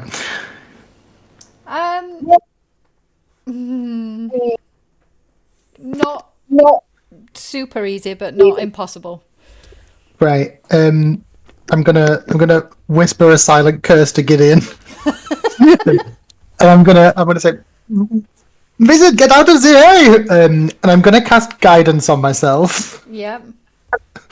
to give myself a D4, and I'm gonna try and climb through the window.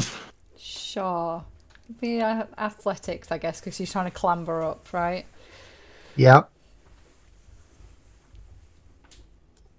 Hang on.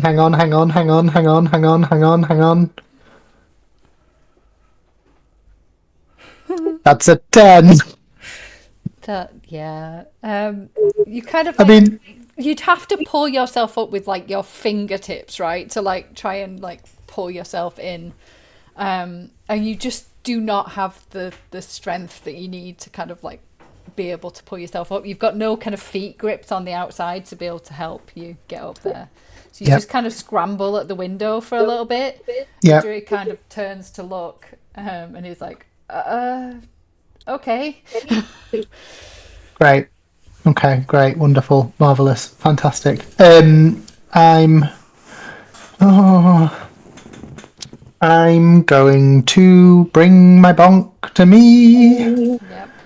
and I'm going to bonk it before I die. Okay.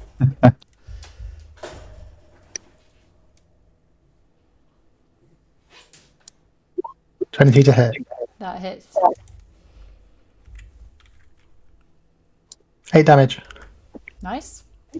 Okay. Am I going to be able to attempt to clamber over this again, or have I already done my climbing for the? Oh no, you can try and go over that. That Oh, would, great. I'll go over that then, please. yeah. I can't. Presumably that's difficult terrain, so I'm here. No, okay. I'm sure you're safe behind that little fence. Yep. Okay. Yep. Sure. I'm done. Okay. This one is going to move up and attack. Please. Annoying. 22 to hit. Yes. It's just 7 bludgeoning, so halved, so 3. 3. And that is it. Blaze. Would I, during the course of all this, would I have also been aware and hearing conscious enough to hear the drama that's going on out the front? Roll me a perception. You just say yes and move on. No, you're not conscious enough. There's a giant tree Okay. busting its way into the building. You're focused on that. No, it's true. But I also know that I would have looked around and noticed well, there is now one squishy in here, but there's one squishy out. Yeah. Okay. No. Bad luck squishy, sorry.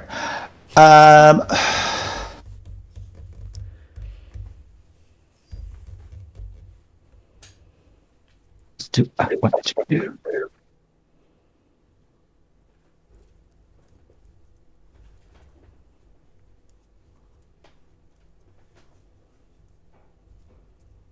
Okay, yeah, I was gonna same old, just Yep. trying to cleave him in half.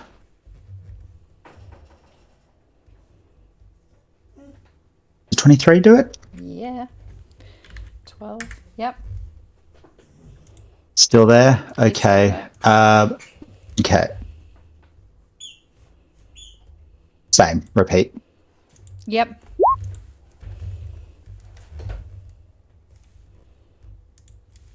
Eleven Some doesn't range. hit. No, that doesn't. Okay. Yeah. Oh, so I'm using that as a two-hand weapon. I haven't really got a bonus action at this stage, so. And then yeah. No, that's kind of me. Okay. Endo. Okay, I want to unleash my inner Eckhart. That was a Okay. warning. Right. Ah, be a rat. Funny. Moving on. Listeners, that's not law. Anyway, Gideon, be quiet. Endo wants to grab the creature's ankles and then use it as an improvised weapon on the tree that's coming through the wall. Okay. So he wants to grab its ankles and have it, and then try and just swing it from left, so like from Blaze's position to the right towards the tree, into the tree.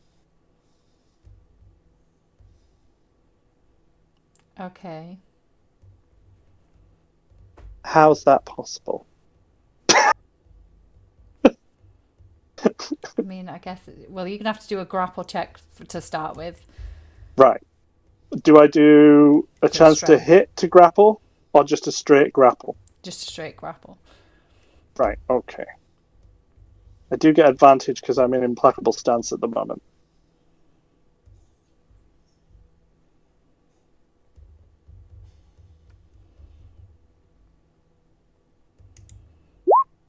Okay, so it beat your grapple, so you can't do that. Oh. So that didn't happen then.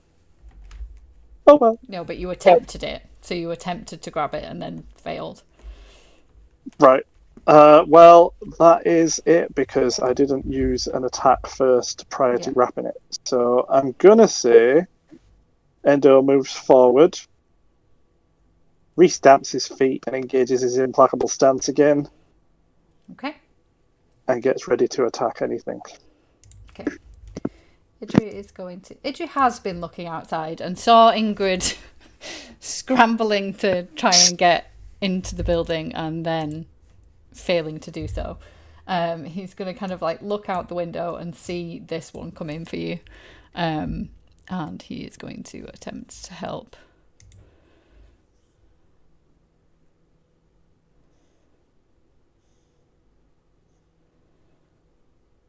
He is going to do Scorching Ray.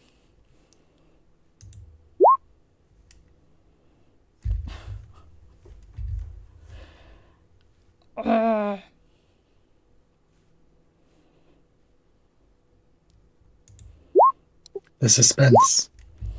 He hits. It's not massive damage, but it's damage. As the tree starts to burn away, and he's like, "I am trying. Your little friend is running for their life. Anyone?" And that is him. Let's take that spell slot away. The tree is going to move to here. Someone's going to attack first. 20 to hit. 20 hits. It's 14 bludgeoning. Okay. 23 to hit. Yep. 14 bludgeoning again. Yep. 18 to hit. Meets it, beats it. I can see your HP. And that is 10 bludgeoning.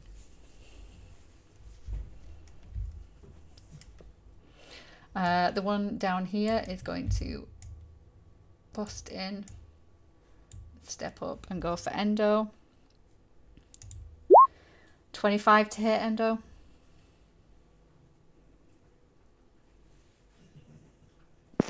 Oh, sorry, what was that? 5 to hit? No. 25. That's 15 bludgeoning damage. Oof. Yeah, I'm gonna have to roll a key point on that.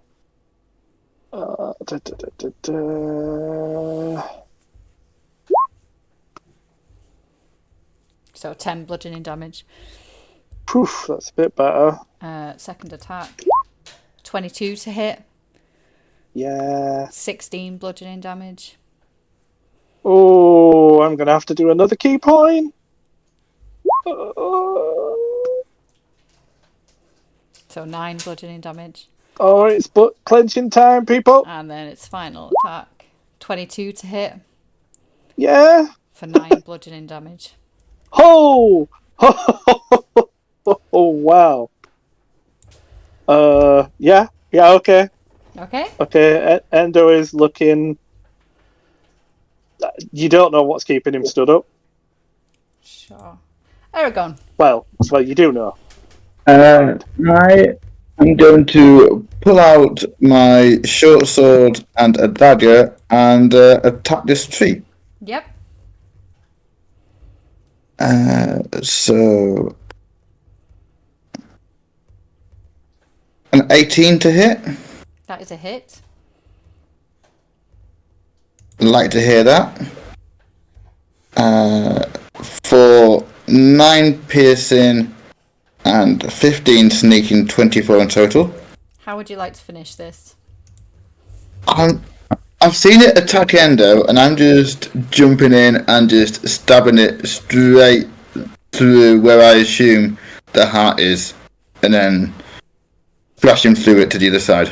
Okay, cool. Yeah, it just collapses down now, just a lifeless tree.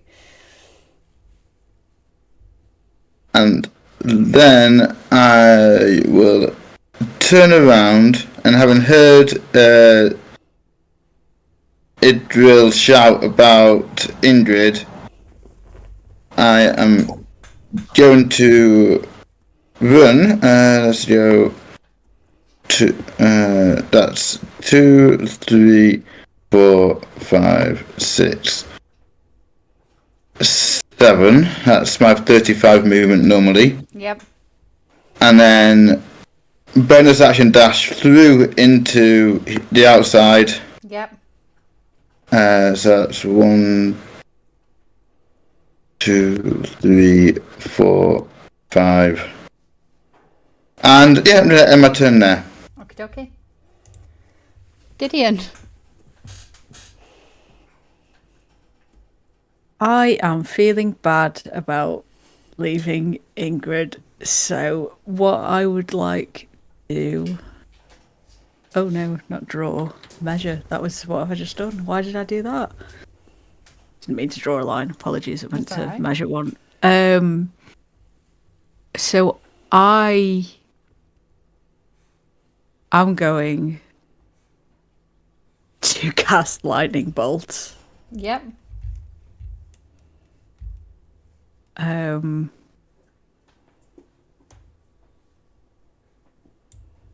Is there anything if I draw the line like so if the lightning bolt is like this, Yes. would you say there's anything flammable that isn't being worn or carried? Yes. There is a In lot the of way. Oh. like hay on the floor underneath the tree. Interesting. Yes, but are we there, Gideon? That's the main thing. Well, also, it doesn't seem to like fire, and if there is hay where it's standing that is on fire, that might be not a bad thing. Mm-hmm. So, yeah, I'm just going to like kind of gather my hands together and twist them round and then push them forward, and kind of black lightning bolts shoots out of my hands. It needs to make a dex save. Oh well, it's very dexterous. 14. Failed. Nice. Gonna say 27 lightning damage.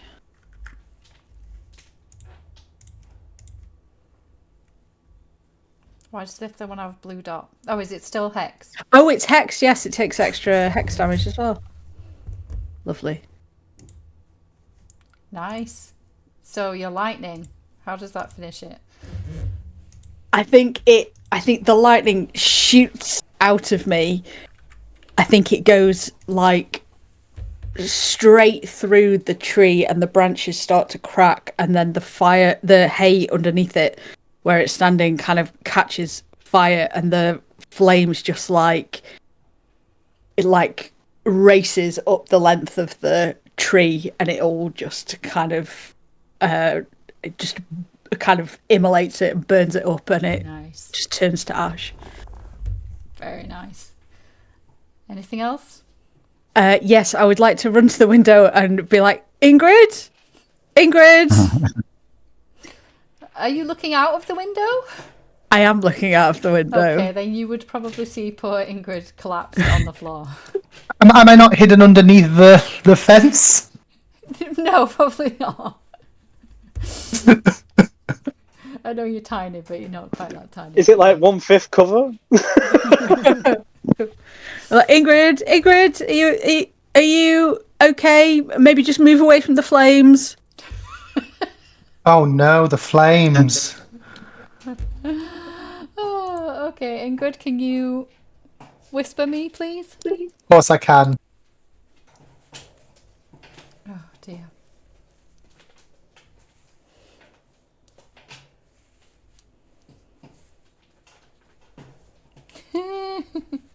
Okay. Right, my one remaining little dude here is gonna go for Endo. 22 to hit Endo. Wait, what the fuck's hitting me? This guy. Thing on the table. The thing on the table. Oh crap! Yeah, forgot about that one.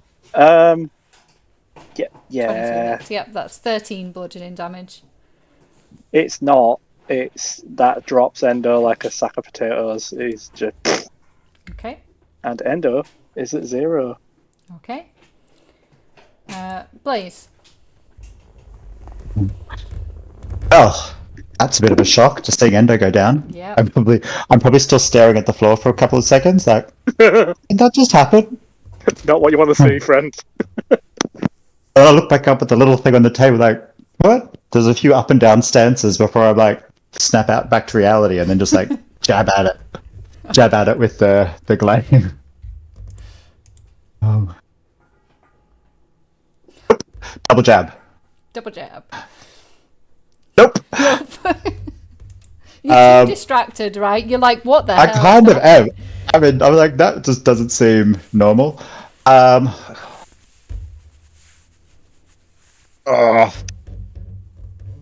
Can't attack with my tail, can I? It's purely just a defensive thing.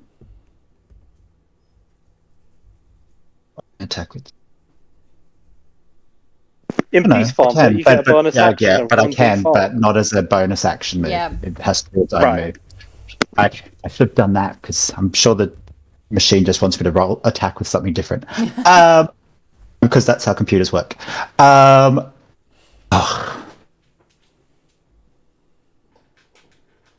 Just punch it. Sure. Yeah. Sure. Oh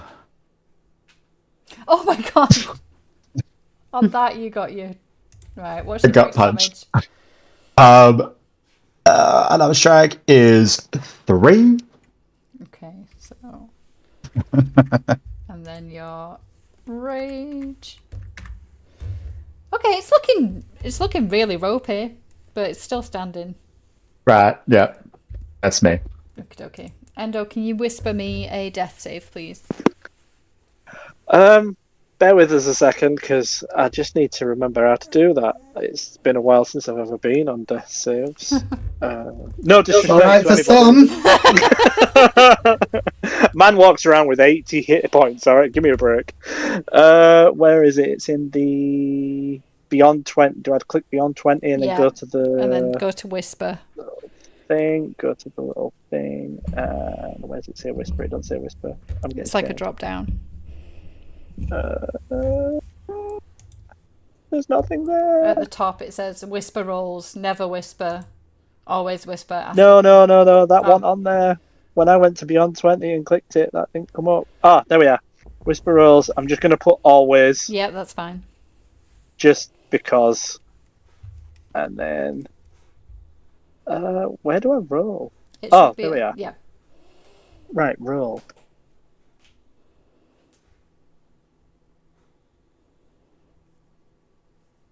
That's the first one. That has not come through to me, but It's on mine. it's on yours. Okay. Yeah. then you'll know what it was. It's a mystery to me as well. Oh God, that's going to be hilarious then if this goes a different way for everybody. So it's a mystery, people. Even the DM doesn't know. Okay, it's really like, what do you want? What do you want me to do? And then he kind of like glances outside, sees that, looks back inside, sees that there's this one here, and he's just going to fireball it, and that finishes it off.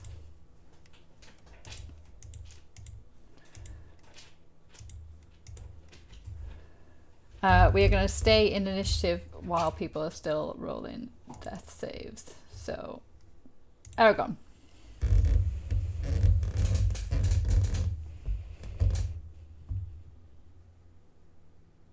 Dom, you're on mute.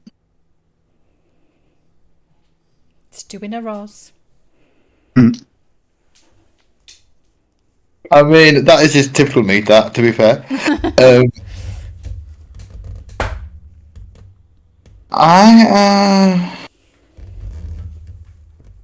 Yeah, I'm gonna come over towards. No, can I see? If I stand here, can I see how what's actually going on in there? Like the Endo being down, because I left as he was still fighting initially. Yeah, you'd be able to see that he's on the floor, yeah. Right. I'm going to bonus action dash in because that'll give you plenty of movement. Yeah. And I would like to try and grab in my sort of cloak. I'm going to tear strips off and try and like bandage any wounds I see together as an action. Sure. Yeah, I like it. 1 second. So he's going to look like a mummy then, a really fat mummy. Looks don't matter. If you're stabilized, that's better. Yeah. No, I'm just saying, based on the amount of injuries he's got, it's going to look like you've unrolled a Andrex all the way around him. Oh, yeah. There's a lot of endo, right? And there's a lot of wounds, and you don't even know where to start. Fair enough. Yeah, that's my turn then. Okay. Gideon. I'm gonna go. Yeah, I was going to say, you know that Ingrid is down. You also know that Okay. Endo is down. Okay, I'm gonna like take a half step towards Endo, and then I'm just gonna be like, he'll have a healing potion, or he'll have something. He will have something. Find it and give it to him. And then I'm just gonna stare at Endo for a really long minute, and I'm gonna jump out of the window because I've. The guilt. It's the guilt is getting to Gideon. Yeah. Fuck. Yeah, I'm gonna go out. I'm gonna go out the window Yeah. to find. Do I need to make any kind of check No, to? it's fine. No, Okay. you're good. Do I need to make some kind of check to try and scramble over this fence? No, I let Ingrid go over it, and she's much smaller than you. Okay. Ooh, I can't because I think there's dynamic lightning. in the way. Yeah. There you go. Thank you. 5, 10, 15, 20. Okay, that's 25. Can I? I mean, can I?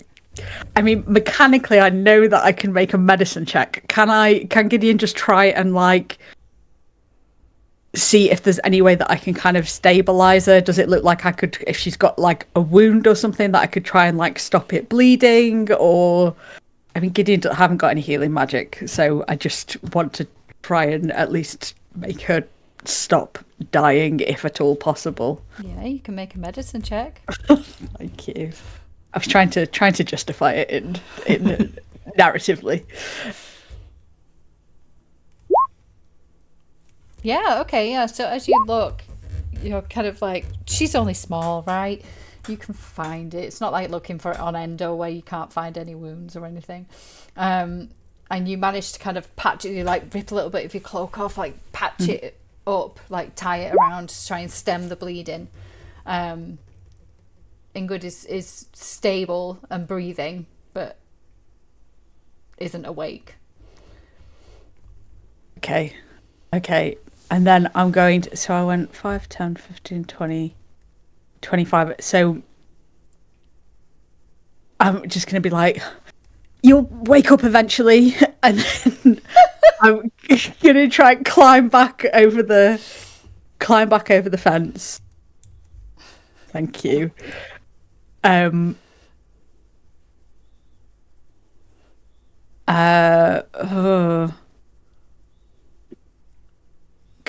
Have I got enough of an...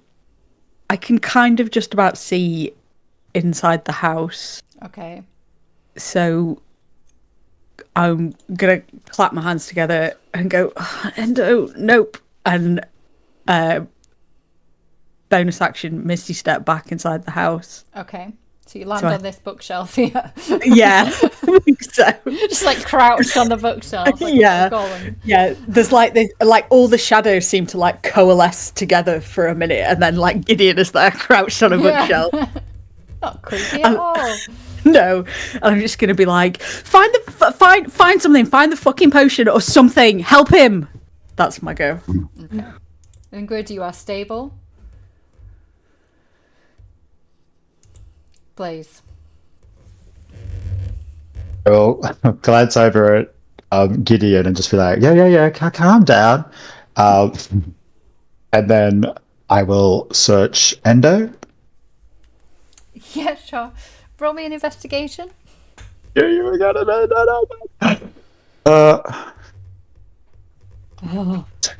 Yeah, no. I don't make rolls today. Kind of, it's like he's I laid, don't think he has one. he's laid on his little kind of pouch that he has on his nappy, and you just can't get to it. But you've like searched around in his nappy as much as you can, and yeah, you can't find anything. Maybe he drank it. You know that he drank one earlier, right? Yeah, I'm just actually having a look to see if I have one. I'd forgotten about because I haven't looked through my thing for a while. But I do not. Yeah, look, I don't know if he has one. Hang on, I'm going to try like trying to like roll him over. I'm going to try to pull him onto his back or side or the opposite of how he is. Just do me a straight strength. The dead weight of Endo. Oh, it's 4. Although, no, yeah, it's 4. Yeah, you cannot move him. He is a mountain of a man, and you just cannot move him. Is that everything? I just got to look at you and go like, so, I mean, I can't find anything, and I ain't got anything. Hey, wizard boy. He kind of like looks over at you. It's like, yes. Can you've helped you? Can you help him? I'll gesture at Endo. It's like, oh, yes, yes, maybe. Endo, can you roll a death save again? It's not coming through to me, so you'll just have to keep record of it on your side. I'll message you it. All right, okay, yeah. I don't know why it's not coming through. It's like whisper. It's hiding it even from me. It's coming up on the actual roll record. So if you went to D&D Beyond to see what people have rolled in the group, it might show you there.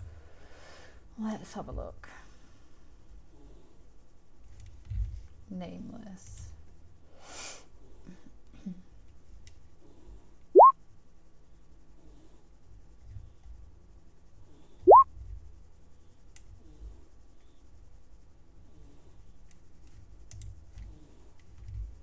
Oh, yeah. Yep, I see it. Cool. Okay. So you can find it. You don't need me to keep sending you No, them? you don't need to send me it. It's absolutely fine. Yes, you need a Okay. cleric. You do need a cleric, imagine. Or a paladin. Idra kind of like, he's like, oh, yes, yes, of course. And rushes over to the bookcase and is like rummaging around in a box that's on there and pulls out a healing potion and holds it towards Gideon. I snatch it. I know it's not my turn, but narratively I snatch it. Yeah. Okie dokie. Aragon. I'm going to investigate whatever I can see of that pouch of endos. Yeah, roll investigation for me. See if there's a potion in there. 14. Yeah, so Endo, you have got a potion, haven't you? Is it a greater? I have one greater potion of There healing you go. left. You yes. find one greater potion of healing. I'm going to just pinch his nose, open his mouth, and just shove it down his throat. Sure, you can roll that, Endo. Am I rolling it or is... Yeah, you can roll it. Oh, okay.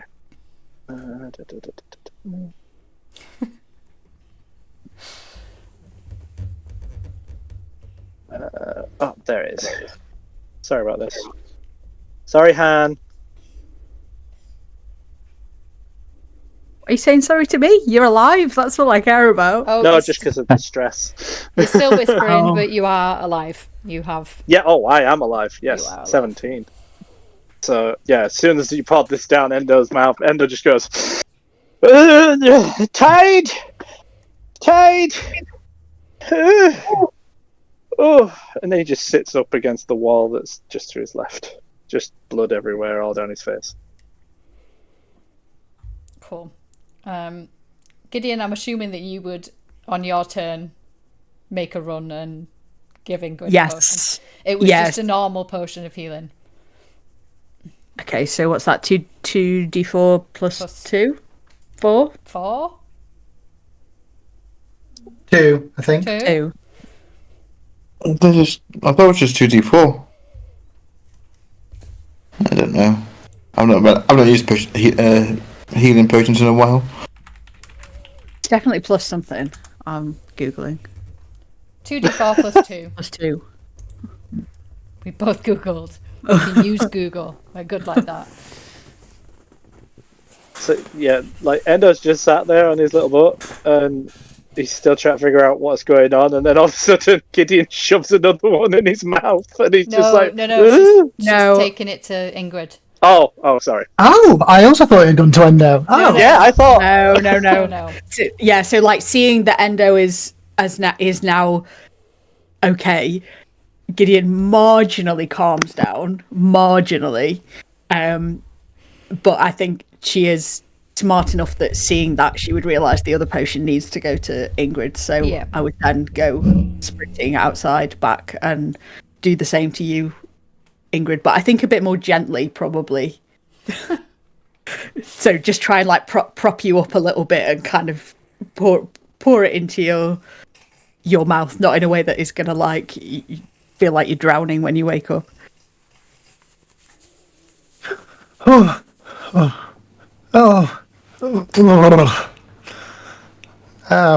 It's you. Wow. Yeah. No, Bye. thanks. No, thanks. I guess. Yeah, got away there. Did you? I've lost my accents. So unwell. Wow. Are you? Oh God! It must have been so scary. You had such a crazy experience that you are talking in a totally different way. Yes. Are you all right now? No, I'm fine. I sustained a head injury, but I'm okay. I'm okay. No fussing, please. No fussing. I'm fine. Where is Sasha? Is she okay? Oh yeah, she's fine. I think she's just inside the house. Okay. Anybody else? Anybody else dying? Dead? Just me? Okay. No, Endo was he's a bit better, but I'm sure he wouldn't say no to some healing. Oh, would he not say no to some healing? No, I do appreciate it. Thank you. I will forgive you for the abandonment and for running away and leaving me in the direct path of a giant tree. This is why I prefer it underground. There's no big trees coming to attack you underground. Yeah, to be fair, we've never really been attacked by big trees before, and I'm not sure that I liked it much either. Yes, well, Sorry. you're fine. Did you even take any damage? No. No. Where is he? I'll heal him. Where is he? Inside the house. Do you want do you need a hand getting? Like, oh, yes, that would be great. Thank you. I couldn't get Yeah. up before, which is why I died after you abandoned me. Remember that? Yes. I mean, abandoned is a strong word. I didn't go that far away. It's just that it was quite big, and I didn't want to be there anymore. So I think the last thing I remember before I was brutally assaulted by a giant tree was, "I'm sorry," and then you pinged into the house. yes, I can see how that would make it seem like you were abandoned. But the truth is, I was just going. There was a lot of commotion coming from inside the house, and you know that everybody else is kind of basically useless. So I had to kind of go in there to help them. Can I roll insight? Yes. I do agree. Some of them seem kind of useless. 7. Oh. Am I telling the truth or am I lying? Why are you? I think I'm probably lying.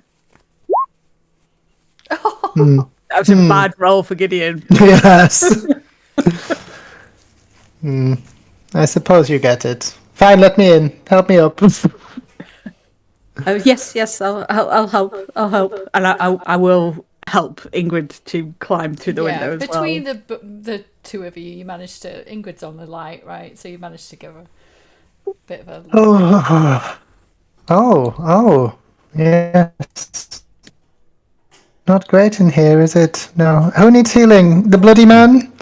Yeah, the sumo needs healing. I think what I will do, because I could also do with some healing. I'm going to take a deep breath, let all fear of abandonment just flow out of me. And I'm going to start to... Did I unprepare that this morning? Did I? Oh, no, it's a 3rd level spell. That's fine. I start to glow in a vaguely ruby red-ish colour, and I'm going to cast Aura of Vitality. And just over the next minute, me and Endo are just going to glow in turn like a set of traffic lights. And I'll just cast it 12 because I get to do it for a minute, so it's just 12 casts of 2d6. Okay.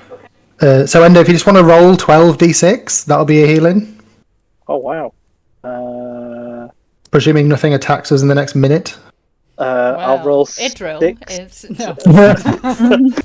I'm gonna have to roll 6 and then 6. Yeah, that's fine. Oh wow. Nice. Actually, does anybody else look hurt? Actually, Is that 51? Yes. Yeah, that is. I've taken a few hits. I'll just take 10 d6s, and I'll let Blaze have 2d6, just to take the edge off. 6. Yeah, so you heal Endo and he just stands up, quite Ugh. sprightly, and he's just like, "Oh, okay, we got to save tide. Where's the wizard?" Me? I assume you're referring to me. And so Endo just promptly, but not violently, steps over to him and is like, "Okay," and he's gently prodding him. Uh, So we just saved you. And Yes. I need you to save my friend. My friend is not well, so help him. I'm not a cleric. And he's kind Gideon! of looking around, like unsure what's happening. Yeah, Endo's looking for Gideon to decide whether or not I'm allowed to hurt the person. Gideon! He not wanting to help. No, No. No, I think he just doesn't understand what we're asking. Oh, did Endo say it wrong? No, I think he just maybe there's like Oh, is he stupid? no, there's just Okay, like bits well- more bits of information that we didn't quite include in the explanation. I'm gonna turn to Idril and be like, "Hi, hello, hi. I'm Hi. Gideon. This is Endo. These are some other people. Hello. We came to find you. We came we came into the woods to find you because." How many lyrics can I get into this speech? We came to find you because one of our friends is very sick, and we heard that you might know something about the sickness that they're suffering from. Because we got transported, kind of against our will, actually, to another plane of existence, and then when we came back, we think that Tyler's got something called void sickness, and we found some books that mentioned you and said that you knew something about how to cure it, and so we came into the woods to find you because we really need you to come out of the woods with us and come home, and we really need you to come and help, or tell us how to help, or help. We need help from you specifically. We need help. Oh, okay. Or let's just first off, I want to say thank you very much for your help. That's much appreciated. Well, that's that's okay. And I am obviously willing to help. You said he's void sickness. Was he? Well, you see, I contracted that, but I was foolish and I was eating the fauna around. I assume he didn't eat anything, or Oh yeah, that tracks. Endo's got a troubled look on his face looking at Gideon. So yeah, so the thing about Tide is that they quite like to investigate things by licking them. that would do it if he was licking the. What was he licking? All manner of things. Rocks. Sort of. Scales that kind of were a bit like dragon scales, but were from some sort of weird extraplanar being that glowed with a lot of light and kind of. It's hard to explain. The details are a little hazy, but Hang on a minute, Endo licked that. Oh, really? And he kind of like leans in and like is really staring at you. Yeah, Ty said it tasted like sweeties. And do you feel okay? Do I look okay? I mean, aside from being covered in blood and ash, then yes. Oh, that's normal. Oh. Right. How some details here. One, where is your friend? Two, how long have they been ill? they're in Waterdeep at the moment. It's been like a few days in game, and yet months. Also, it feels like. Right. Okay, well then we should probably hurry because depending on how severe the case is. I mean, are they conscious? Are they speaking? Are they... Well, how advanced is it? Have they got the weird veins? Weird veins? Yes. Endo's face drops. Maybe. Right. Yes, we should probably He was hurry. awake when we left. He fell asleep.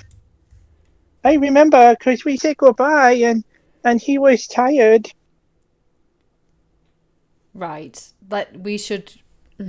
yes, he looks nervous. He's like, we should move quickly, I think.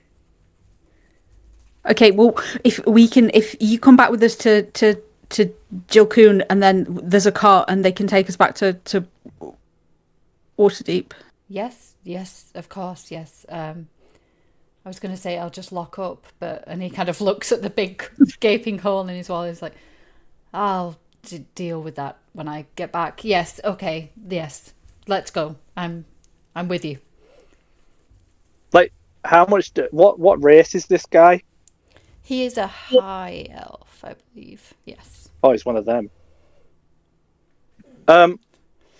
Yeah, in a non-threatening way, Endo tries to just put his arm around his waist and lift him up and put him onto Endo's shoulder so he can like quickly toddle off with him. Oh, I'm not overly comfortable with this. We need to hurry up, and you've got small, spindly legs. I'm quite tall. I've got long legs. I can do big strides. Let's just hurry up.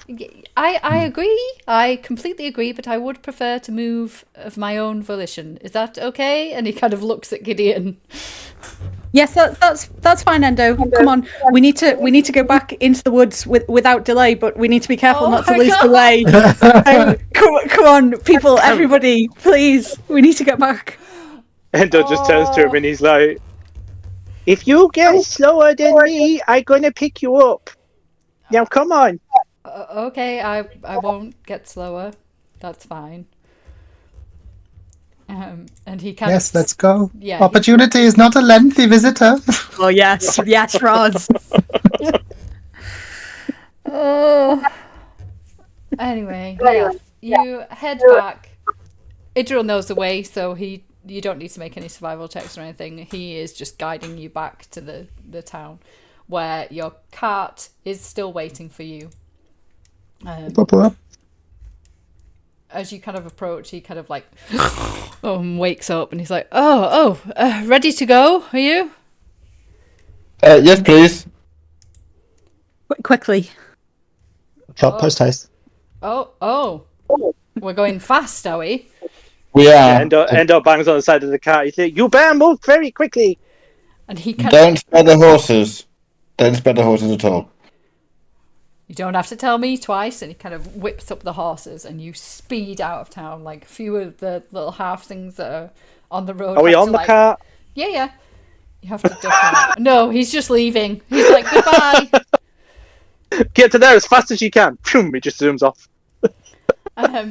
He is not sparing the horses. He is, now you've told him you want to move fast, he is moving fast. And by the end of the day, you kind of make your way back into Waterdeep.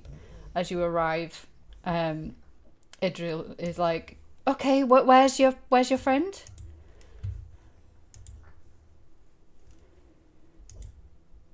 In this place of healing over here, and I gesture to it.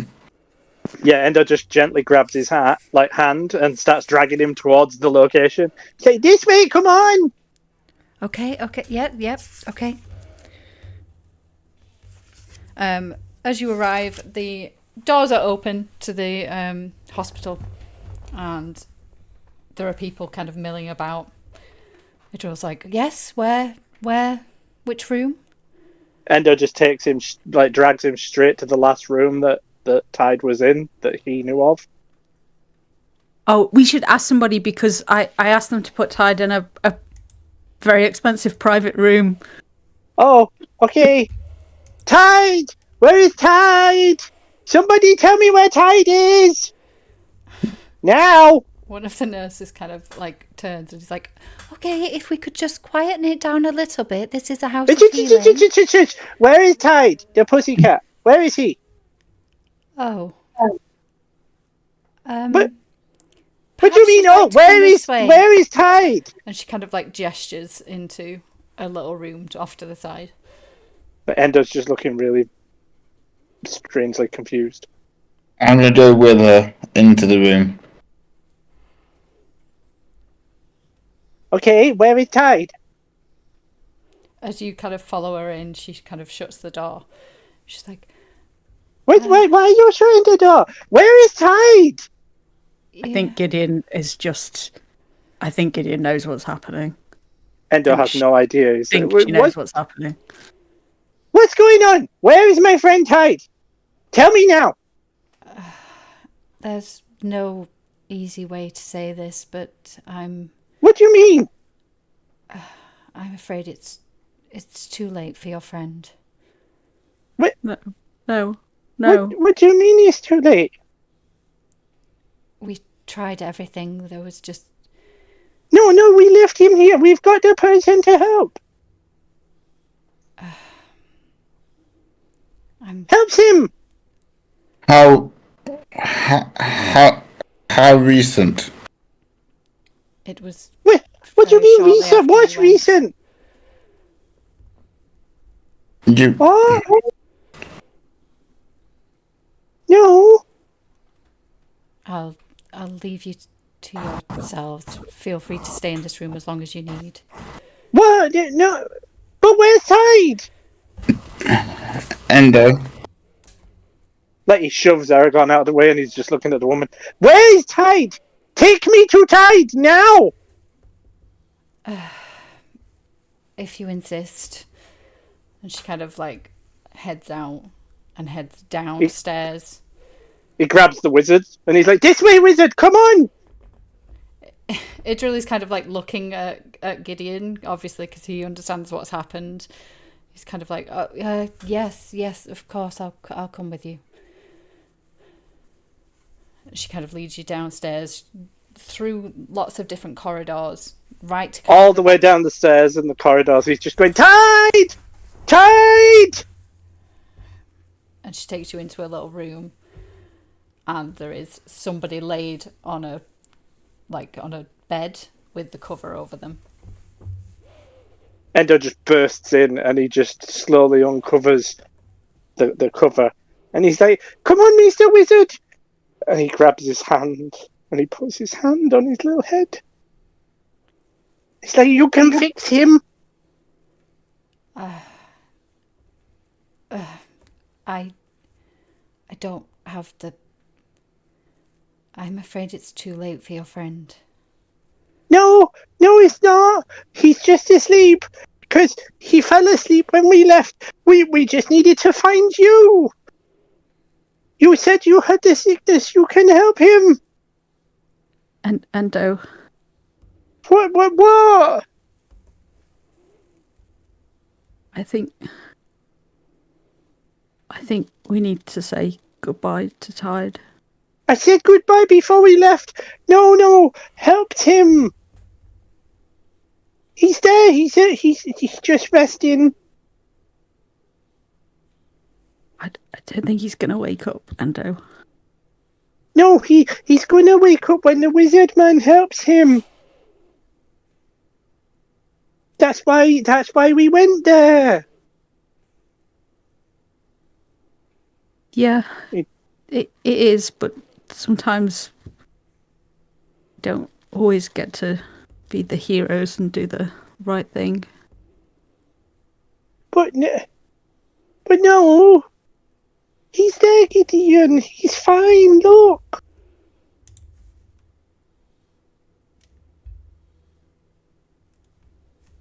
I'm sorry, Endo. I think we need to say goodbye to them. No, Endo said goodbye, and then we went to get the wizard, and the wizard is here, and the wizard will help him. Won't you? Endo. Helps him. Like Idril is kind of just looking around, like there's nothing. Your friend is gone. Gone where? He's right there. Endo. What do you want, Aragon? You mentioned you're a sumo, right? Yes. You know when your colleagues kind of took one wound too many and weren't able to wake up? Yes. Well, similar sort of analogy for for Tide here. The But he- sickness was too much, and he's no longer waking up. No, this wizard said he could help. I could only help if your friend was still awake. He's Okay, not... I wake him up. And he puts his hand on Tide's chest. He's like, Tide, come on. Come on, Tide. Wake up, Tide. Why is he not waking up? I don't think trying to restart his heart is going to wake him up, unfortunately. Fix him now. Oh, and he'll get angry. I'm going to back out of the room. Understand. I'm Fix my friend. Endo, I think we need to. I think Idris should go. I don't think we can. I don't think we can. There isn't any fixing this. Endo's just like shaking. He's visibly shaking, and he looks really, really angry. And he just grabs the wizard by the scruff of the clothes, and he lifts him up with one hand, and he just looks him square in the face, and he says, "You fix my friend, or I will kill you right now." Understanding what rage is, Blaze is going to walk over to him. He's like, Endo, hit me. And I'm just going to punch him in the face. Yeah, literally, as soon as that happens, he drops the other person, and he swings for Blaze and hits him as hard as he can in the chest. Full force.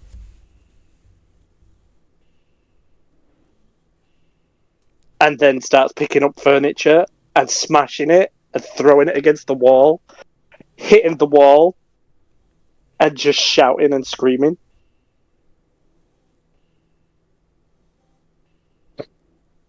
We're going to get back up and get in front of him and go, Endo, hey, and I'm going to punch him again in the face. Yeah, and just charges you and just pushes you into a wall and just starts punching When you he comes to charge at me, repeatedly. I'm going to try to grapple him. When he charges me, because I figured he's going to be distressed and not really paying enough attention. Yeah. So I'm going to grapple him. That's fair. He's just going to be trying to hit you. Yeah, I'm just going to have as much as I can have just pinning his arms and almost just pull him down onto the floor and be holding him. He's just going to be crying and swinging and just screaming, "Tide, not Tide, no!"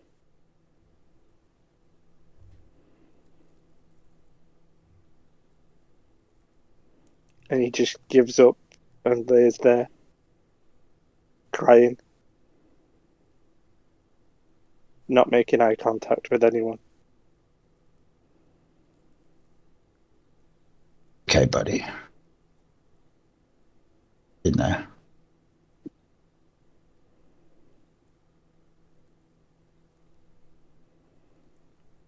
think Gideon is just I think Gideon is crying as well, but just silently. There's just tears on her face.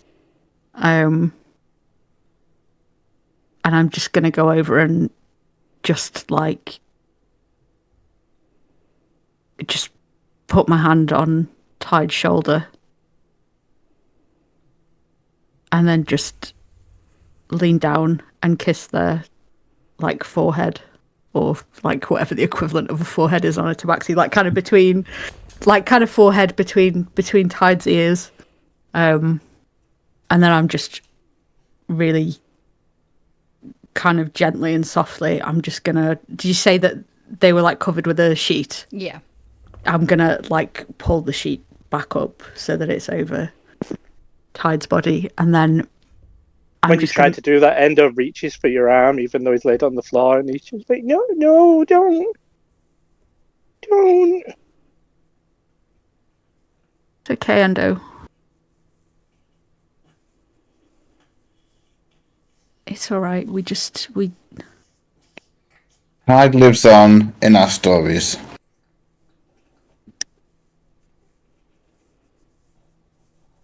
Yeah, you keep Tide in here, and I like kind of tap Endo's chest, like over his heart, and I'll keep them in here, and then I like tap the same place on myself,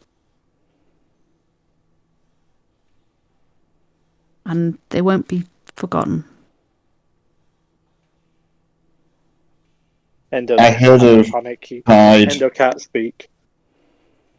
I heard a Tide flew low, and he was quite a character.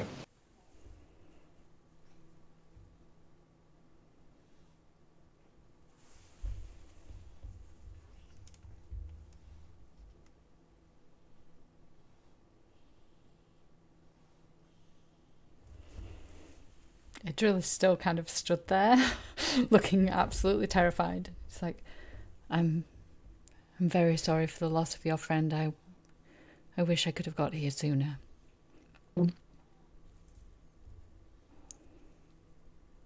I wish. I will leave you to your grief. Quick question before you go. Yes.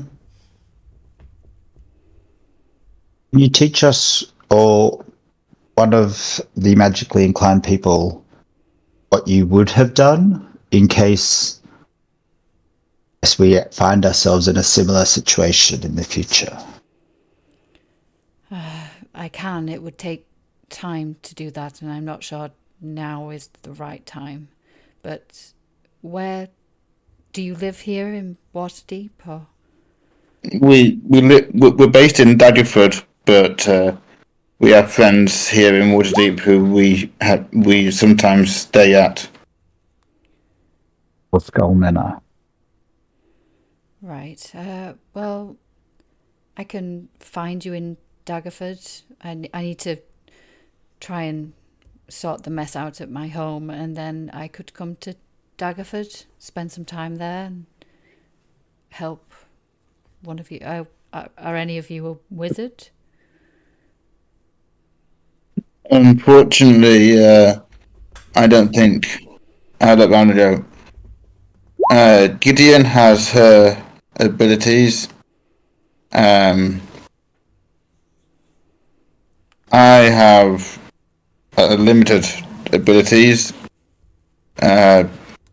Ingrid likely has more magical abilities, but I'm not sure if they're a wizard. They kind of like to heal people sometimes. Okay. Well, I'll come to Daggerford and I'll try and teach you what I know. I'll leave you now. I'm very sorry again for your loss. Thank you. He kind of like nods his head and then very quietly tries to open the door as quietly as he can and shut the door as quietly as he can, and you can hear him stepping away.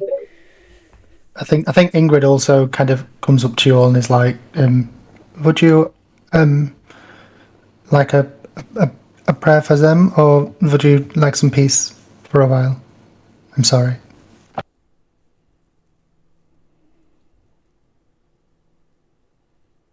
I'm not sure that Tide was.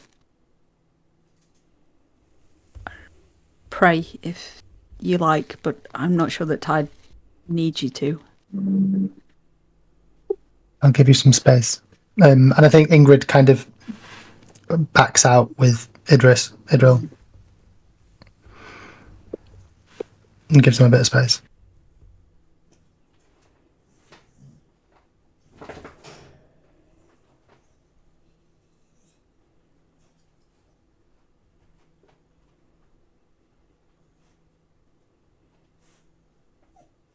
What's everyone doing? Having a breakdown. Okay. That's fair. Yeah, everyone is going to be silent in the room and may try and approach Gideon just to kind of put an arm around his shoulders and Oh, I don't think Gideon would allow that. Not from you. It's worth it. It's just him trying to show some compassion in his time. Yeah, I feel like Duramiah might get away with that, but you might not. Jeremiah would be dead anyway because Ender would kill him. Oh yeah. Blazes rubbing his chest. The full force of an endo punch. 2.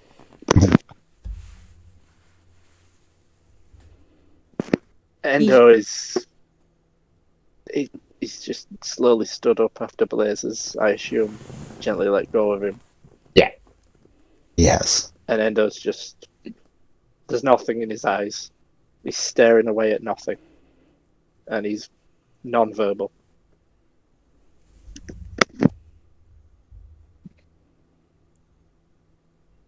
I think maybe we should. What time of day is it, Lynn? So I guess we've done a lot of travelling and Yeah, you've whatnot. done a lot of traveling, so it's probably late now. I would say it's probably like 9-10 o'clock at night. Okay. I think we should. I think we should spend the night at Trollskull Manor tonight. I think Ro and Meg and the others would probably want to know what happened to Tide. And we always seem to end up there after we've lost somebody. You guys go there. I'll go back to Daggerford. Well, we can all head back to Daggerford tomorrow. I mean, it's late now. We don't want to be on the road through the night, but we could head back there tomorrow. I was going to give Talisker the news before another I glance over Endo.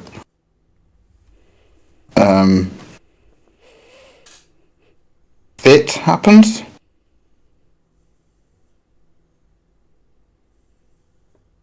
Well, if you like, I mean, I think he just needs some time.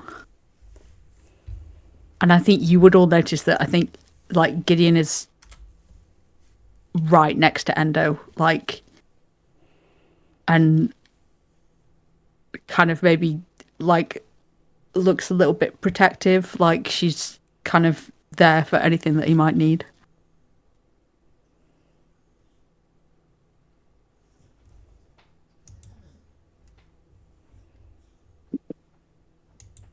I'm just trying to give you guys time together and to get out your way. I can go and tell Talisker while you're with friends and safe. Yeah. Okay. Well, we'll unless something happens, something crazy happens, we'll be on the road tomorrow.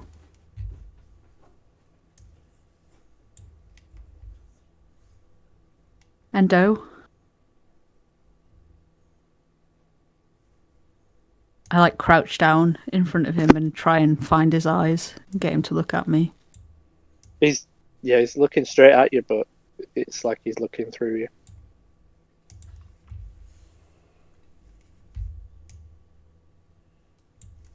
I'm gonna like I'm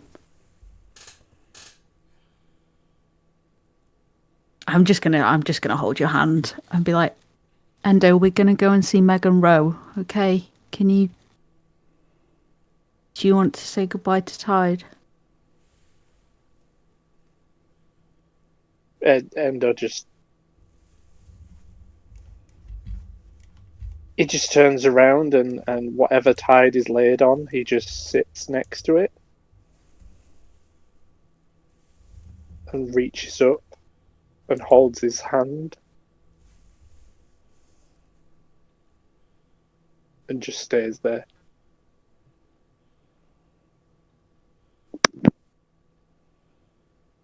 Gideon just comes and sits next to you for as long as you need.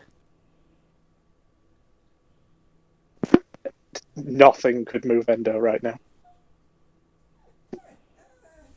As that's happening, I will back out the room and then head out of the House of Healing and towards Daggerford as fast as I can. Yeah, so the cart's still outside the house feeling. He hasn't left. As you come out, he kind of sits up and he's like, "How did it go? Everything good?" The worst possible. Oh. Yeah. Can you? I understand Ro may have contacted you for today's trip, but any chance of a non-sparing a horse Daggerford trip? Yeah, sure. I'm sure that Ro will pay for that. Yeah, get in. Much appreciated. And I'll climb up beside him. Yep, he kind of whips the horse up and you just scoot off.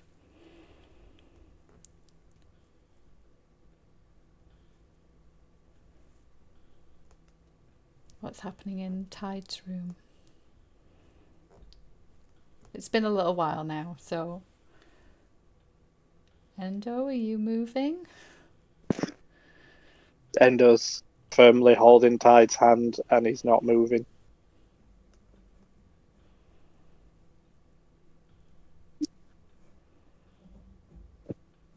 So, Gideon,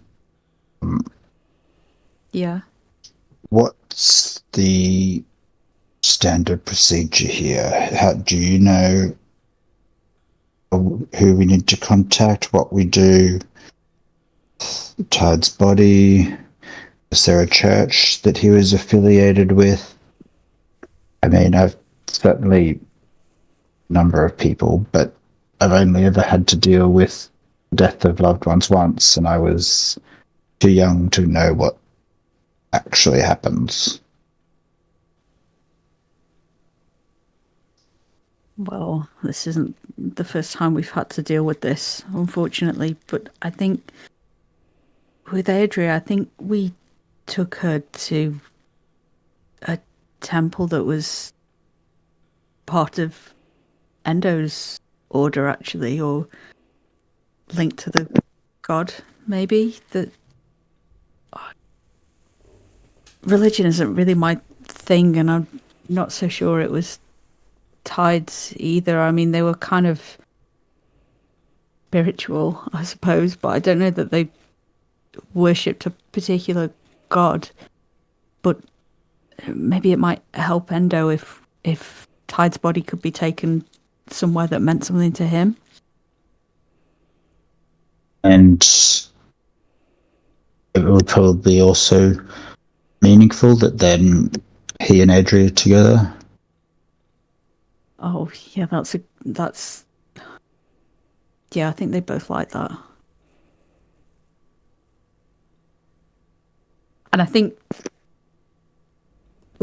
this is the first time that Gideon has kind of properly paid attention to you, Blaze, and like hearing you talk about losing people and then kind of having that really nice idea about, particularly after what you said about Adria before, I think Gideon is like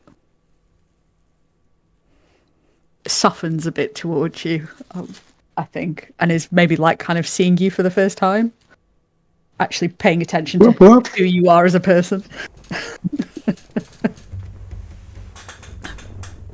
And Endo, do you think that Tide would like to be with Adri? Like after all the conversation that you had, Endo was listening to everything, but his eyes were just like catatonic. He was just holding on to Tide's paw. And halfway through your conversation, and then when you said that, he just stands up. You'd see him look like he's on autopilot.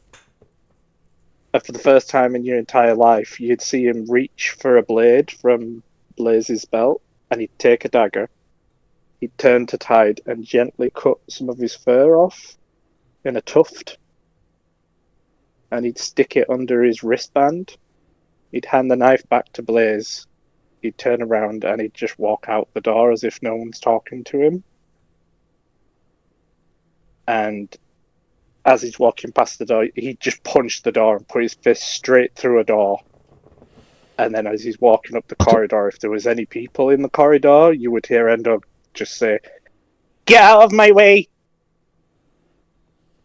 Yeah, the people are just like scattering, like as you punch the door, and like all the nurses are kind of moving into rooms. He wouldn't be running, but he'd be very just slowly ambling to go outside.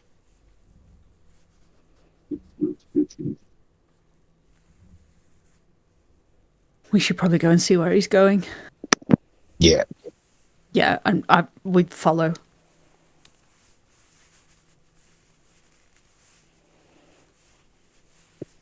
Where are you heading, Endo? Or are you not sure? He's just heading outside.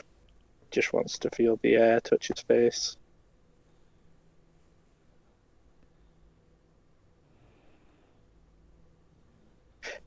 When he gets outside, what does he notice?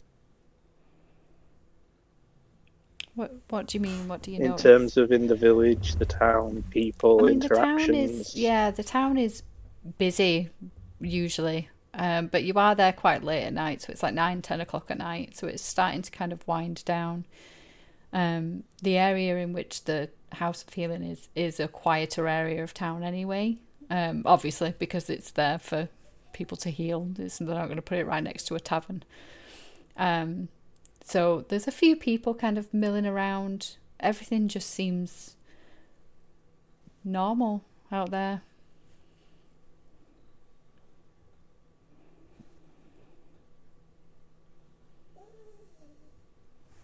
Nothing else going on at all. Just normal. Just normal, yeah. Just a few people walking by, like a few, like they're laughing, they're joking, kind of making their way home after a long day at work. The cart's gone. You would notice that the cart that was there is gone. But yeah, everything, it seems just normal out there. Yeah, Endo's just gonna slowly amble away. Just following the road.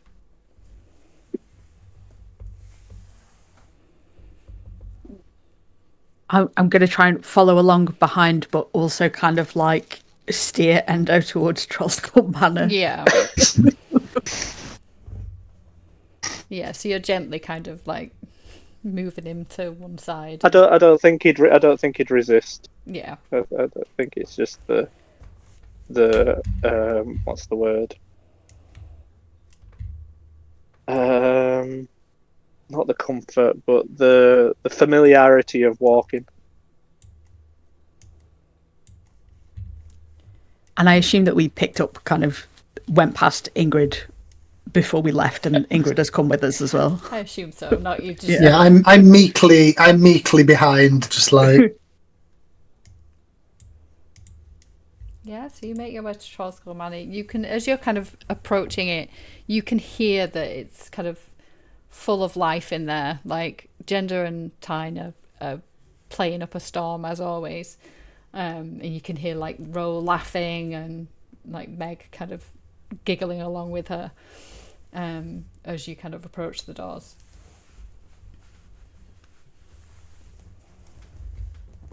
I think Gideon just takes a deep breath and kind of looks at Endo and then looks at the others. Everybody okay? You've got this. Yeah. Endo's just quiet. He's not going to go inside. He just sits outside.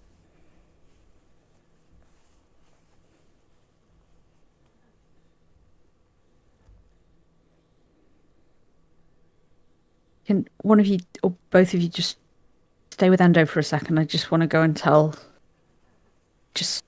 want to go and tell everyone what happened. but just Sure. make sure he doesn't leave. Yeah.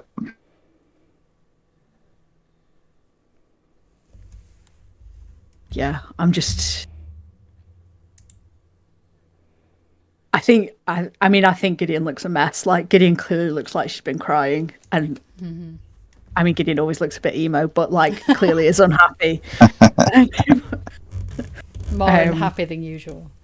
Yeah, more so than usual. And yeah, I'm just going to push the doors open and go in and kind of look around for. I think Meg and Ro specifically. I don't really want to tell Tyne. Understandable. Understandable. Yeah, as you walk in, kind of Ro like turns and looks, and she's like, "Ah, there you are. Hi. Come in, sit down." Hi. We were too late. What do you mean you were too late? Too late for what? Not.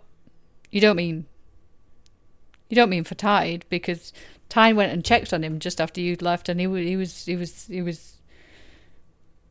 fine. He was. He's not now. We were too late. Endo's outside. He's not in a good way. I mean, physically he's fine, but I mean, emotionally he's not taking it well. The others are outside as well. She's gonna look at Meg. Why am I addressing my own character? I'm not gonna have a conversation with myself, but I'm just gonna be like, I'm sorry, I know we do this all the time and we never pay, but is it okay if can we just stay here tonight? Before Meg's Meg gonna- even answers, Ro's like, Yeah, of course thank you can. Right, Meg? Of course. Yeah. I'm sorry about Tide. Tyne. Tyne. The music. Oh, turn Tyne. the music down. And he's like, okay. No music. That's fine. We'll just sit here in silence in an inn. He kind of like turns around and for the first time notices that you are here, and he comes running over and he's like, "Hi, Gideon. Hi, Tyne. You look sad. Why do you look sad? What happened?" Oh, just a tough day. Oh, yeah, I have those sometimes. Sometimes I play the wrong tune at the wrong time. Yeah, it kind of feels like that's what happened to us today as well. Well, it's okay, because then tomorrow you can just try again. That's what Meg tells me. Just try again, and then you'll play it at the right time, and everything will be okay, and everybody will be happy. I certainly hope so. But yeah, when did you get so wise? That was really good advice. I mean, I've always been wise. And he kind of like stands up a little bit taller. It's like, but you don't want music now. Well, maybe just like a bit of gentle music would be okay. Something soft, kind of. I think just we're not really in the mood for a party, you know. Okay, I can do soft. I can do like nice songs. And he kind of heads back over and he's like, "Ready, Gender? We're doing something soft." And they start playing something that's very kind of relaxed. Should someone check on Endo? Is Endo... Does he want to come in, or... I don't really know. I'd like him to come in. I'm kind of worried he might just... I don't know. leave. Everybody else has. I don't think he'd ever leave you, Gideon. He seems loyal, right? Yeah, he is. I've never really seen him like this. Even after Adri, didn't hit him this hard. Maybe he just needs a few minutes on his own. Just to come to terms with it, you know? Yeah. Yeah, I'll go and see how they're all doing. Okay. Before anyone comes outside, what would it take to carefully incapacitate Blaze and Ingrid? Jesus. I'm pretty sturdy. In a Yeah, very, very non-aggressive, gentle way. you couldn't really do that. You would have to Like reduce a- them to 0 hit points. Like a sleeper hold for unconsciousness? No. No? No. But Jesus Christ. It could have been worse. I don't know why you have a blue dot on you, I guess. It's just, I did not put that on there, by the way. you're sad. Void sickness. I swear to... Shut Dun, up. dun, dun. Han, I don't know what they're talking about, but I swear to God, I don't know anything about what that's a joke. I didn't put the blue dot there. Oh, never mind then. What I was saying. Moving on. Han Okay. came outside. Gideon came outside, yeah. Yeah, we just come in and see how the three of you were doing.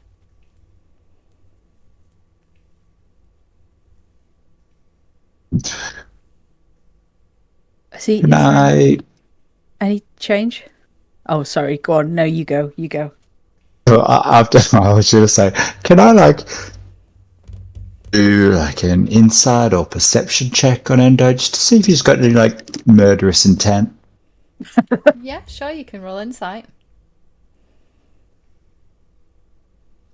Nope, he looks great. He looks, yeah. Never been happier. Yeah. Jesus. My rolls today, seriously. I know.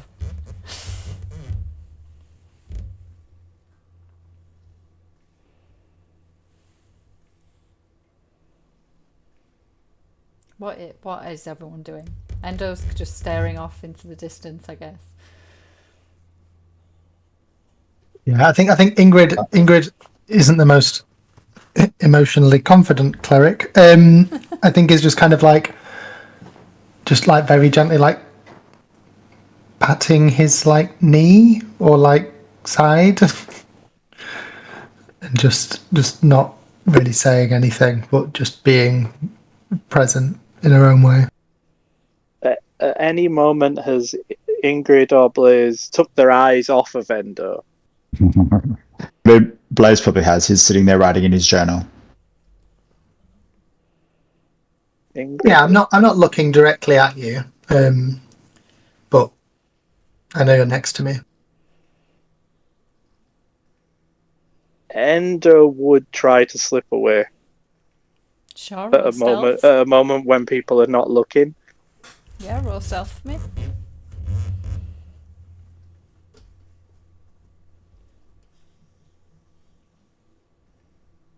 Yeah, I mean, if people aren't looking, you can kind of manage to get a little bit away from them. I mean, canonically, I was patting Ender, so I feel like I would know when his body was no longer there for Well, me to yeah, pat. that is true. Yeah, that is true. So Ingrid Well, may have noticed. Yeah, and also while I was writing in my journal, I mean, it was keep an eye on him, so still been paying some level of attention. But So you see, notice Endo's that Endo invisible. kind of gets up and moves away. So he kind of moves down to kind of this area. He's gone to try and get out of line of sight as fast as quite Endo. possible. And he would not turn around and he would disappear into the brush.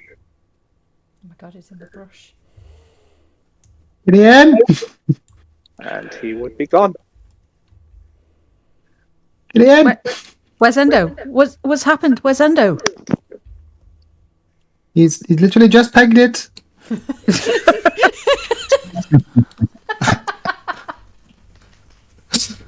It was meant to be very serious.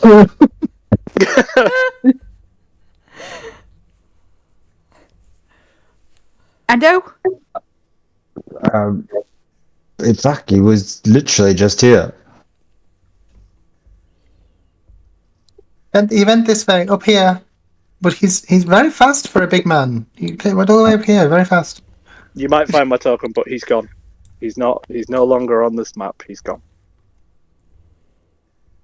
I think Gideon is gonna stand where she is and is going to keep casting message but rotating on the spot because she doesn't know where he is, but she's just going to keep like pointing and like turning a bit to try and get a message to Endo, and that she's just going to be saying over and over again the message is, Endo, don't do this. When I tried to do this, you found me and I will find you. Come back. Just threatening. Vaguely threatening. Yeah. Can I grab like one hand of Blaze and one hand of Gideon? And can I cast locate object on Endo's I forget what his clothing is called. Mawashi. Yes. Can I just cast locate object on his Mawashi, please? How far does that go? 1,000 feet? 1,000 feet. Okay. Yeah. As long as the object is within 1,000 feet of you, you know if the object is in motion, you know the direction of its movement. I can locate a specific object as long as I've seen it up close at least once, which I have. Yeah, so you know that he went off in this direction, round the back of and he is in movement and is moving away from you. Could I counter it with a history check to see if Ingrid actually remembers what it looks like? I feel like it's the only thing that Endo. Yeah, there aren't many distinguishing features, right? Yeah, like He has his big boots. I'm not like I'm not intending to get up close. I'm just hoping like to know where he is and is within 1,000 feet and to just be in the general direction. Yeah. So he's gone in this direction and he is within 1,000 feet of you, but he is moving away. Rather rapidly. He's also a big guy, so I imagine he'd be leaving like footprints and breaking branches as he's moving through. Can I like try to track him? So initially, yes, you would be able to through this bit. However, Trollskull Manor is actually in the middle of the city. So once you're out of the like direct grounds, the like gardens of Trollskull Manor, then it will be onto the streets of Waterdeep. So it would be more difficult for you to track him. I still think if he's moving big though, he's going to be like pushing people out of the way, so people might have fallen over and parts might have been upset. And yeah, you can roll me a survival to try and follow him.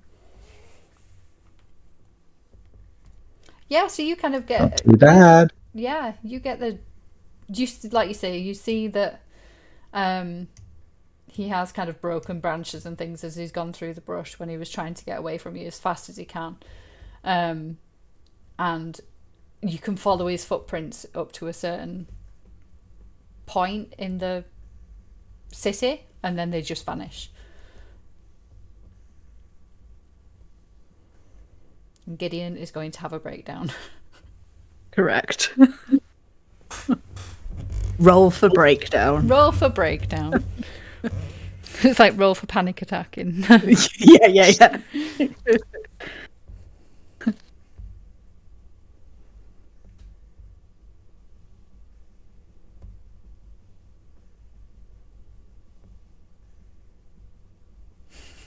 Gideon, you know better than all of us. Is he just gonna need some space? Is he gonna come back?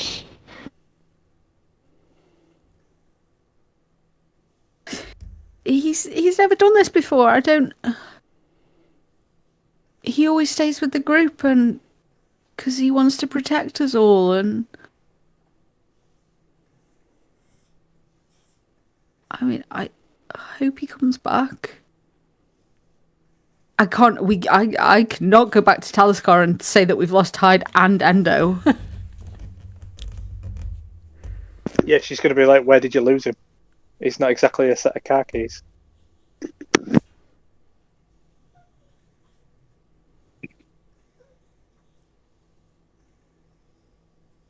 I mean, he's not gonna. He can't leave the city, right? And he's like, there aren't that many Endos walking around. So if we just ask around tomorrow, we should be able to find him. People will have seen him, right? It's not like he could hide. Yeah, he's not the smallest guy. And Ingrid, you could do that magic thing you just did, and maybe we could find him that way. Yeah. He might just want a bit of space, you know? Yeah. Yeah.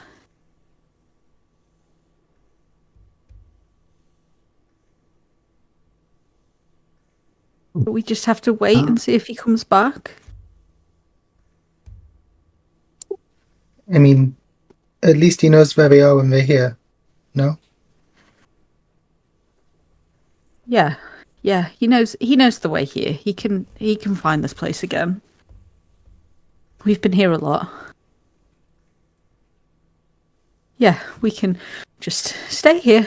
Stay here, that's fine. Fine, we'll stay here. And then Endo will come back to us tomorrow and everything will be okay and Endo will feel better and we'll feel better and I think Gideon's starting to have a panic attack. No, it's okay. You're right. Yes. No, you're right. Yes. Yes. Right. Place. Yes. It's fine. Like he'll come. You just need some space. You both need some space. A little bit of time. It will be okay. Yeah, he's not going to hurt anyone or himself. That's not in his nature. Yeah. Like Gideon's just like doing a lot of like panicky breathing. Do you want a drink? Might take the edge off. It's been a big day for everyone. Yeah. We should stay here.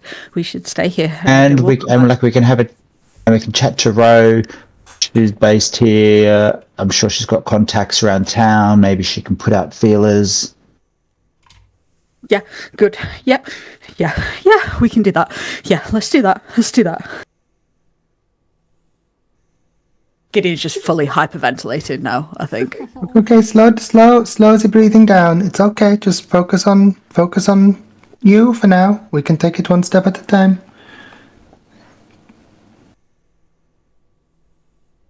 You've got us. Yeah.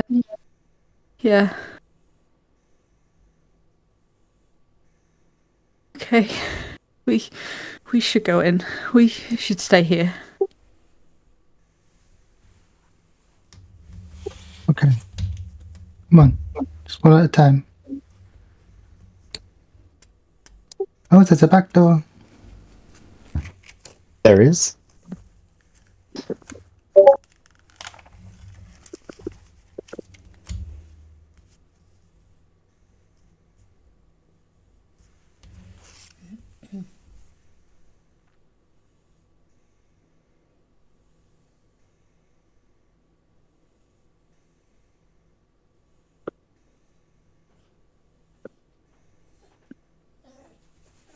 I think Ro clocks immediately, Gideon, that you're like mid panic attack. She's like, "What? What happened? What's wrong?"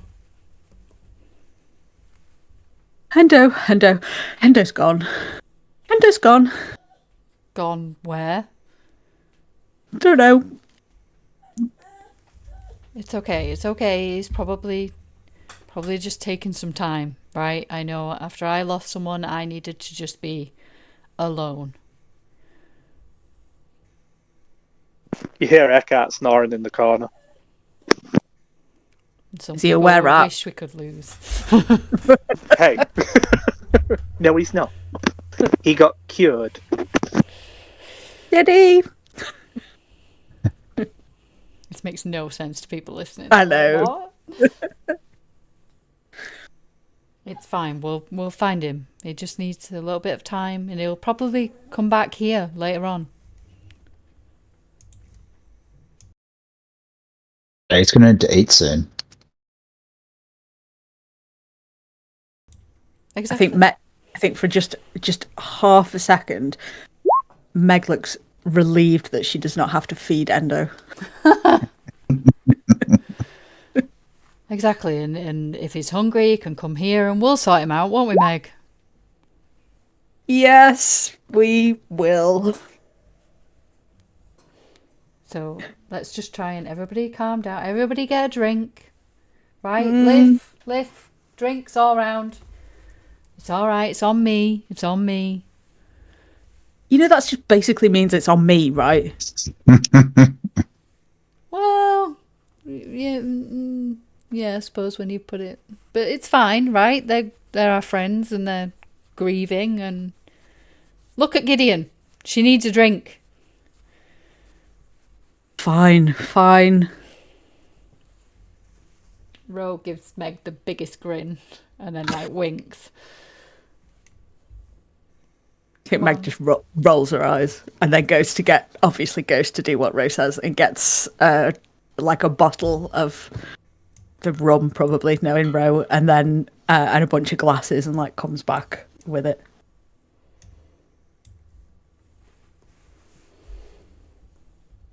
Right, just have a drink, kids. Here you go. Gideon picks it up and like her hand is like shaking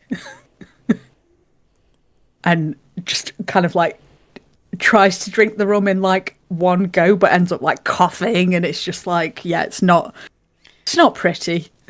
Yeah, Ro kind of like screws her face up a little bit and she's like, it's fine, it takes practice. It's fine. And she kind of downs her drink in one. Look, he's going to come back. He'll come here, right? He knows this is where you are, and he wouldn't just leave you.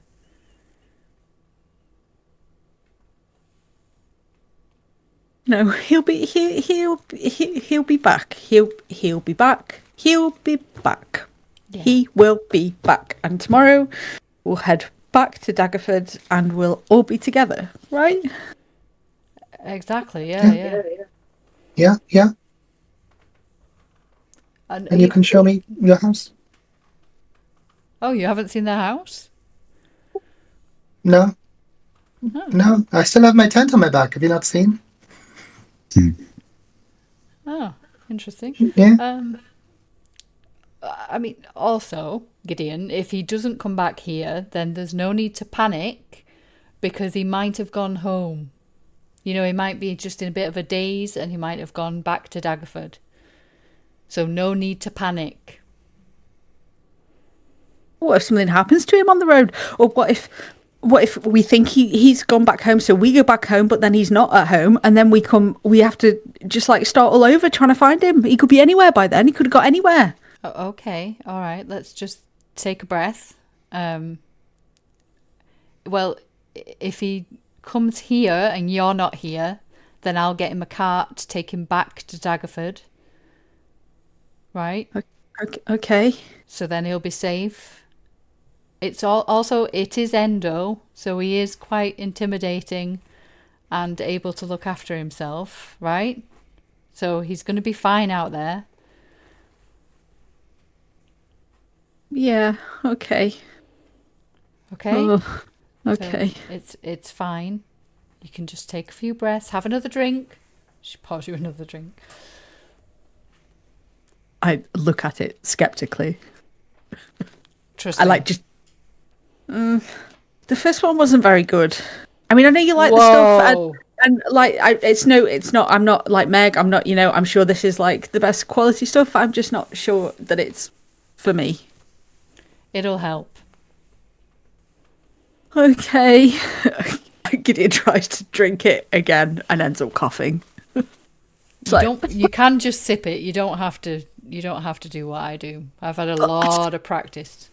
But I thought this was how you were supposed to drink it. Maybe not you. Oh, yeah. Okay. Anyway, everybody, get yourselves a drink, and you can rest here for tonight. See what happens in the morning. Meg's like, just the one drink. Just the one drink, apparently.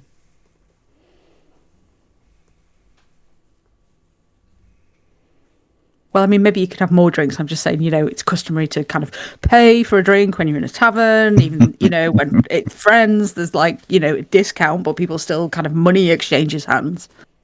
Well, I've literally never paid you anything. I know.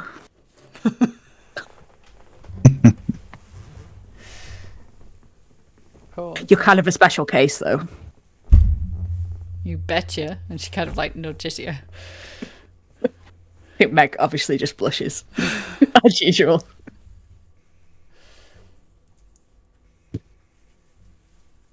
So if no one else is wanting to do anything, I think that is where we'll end the session.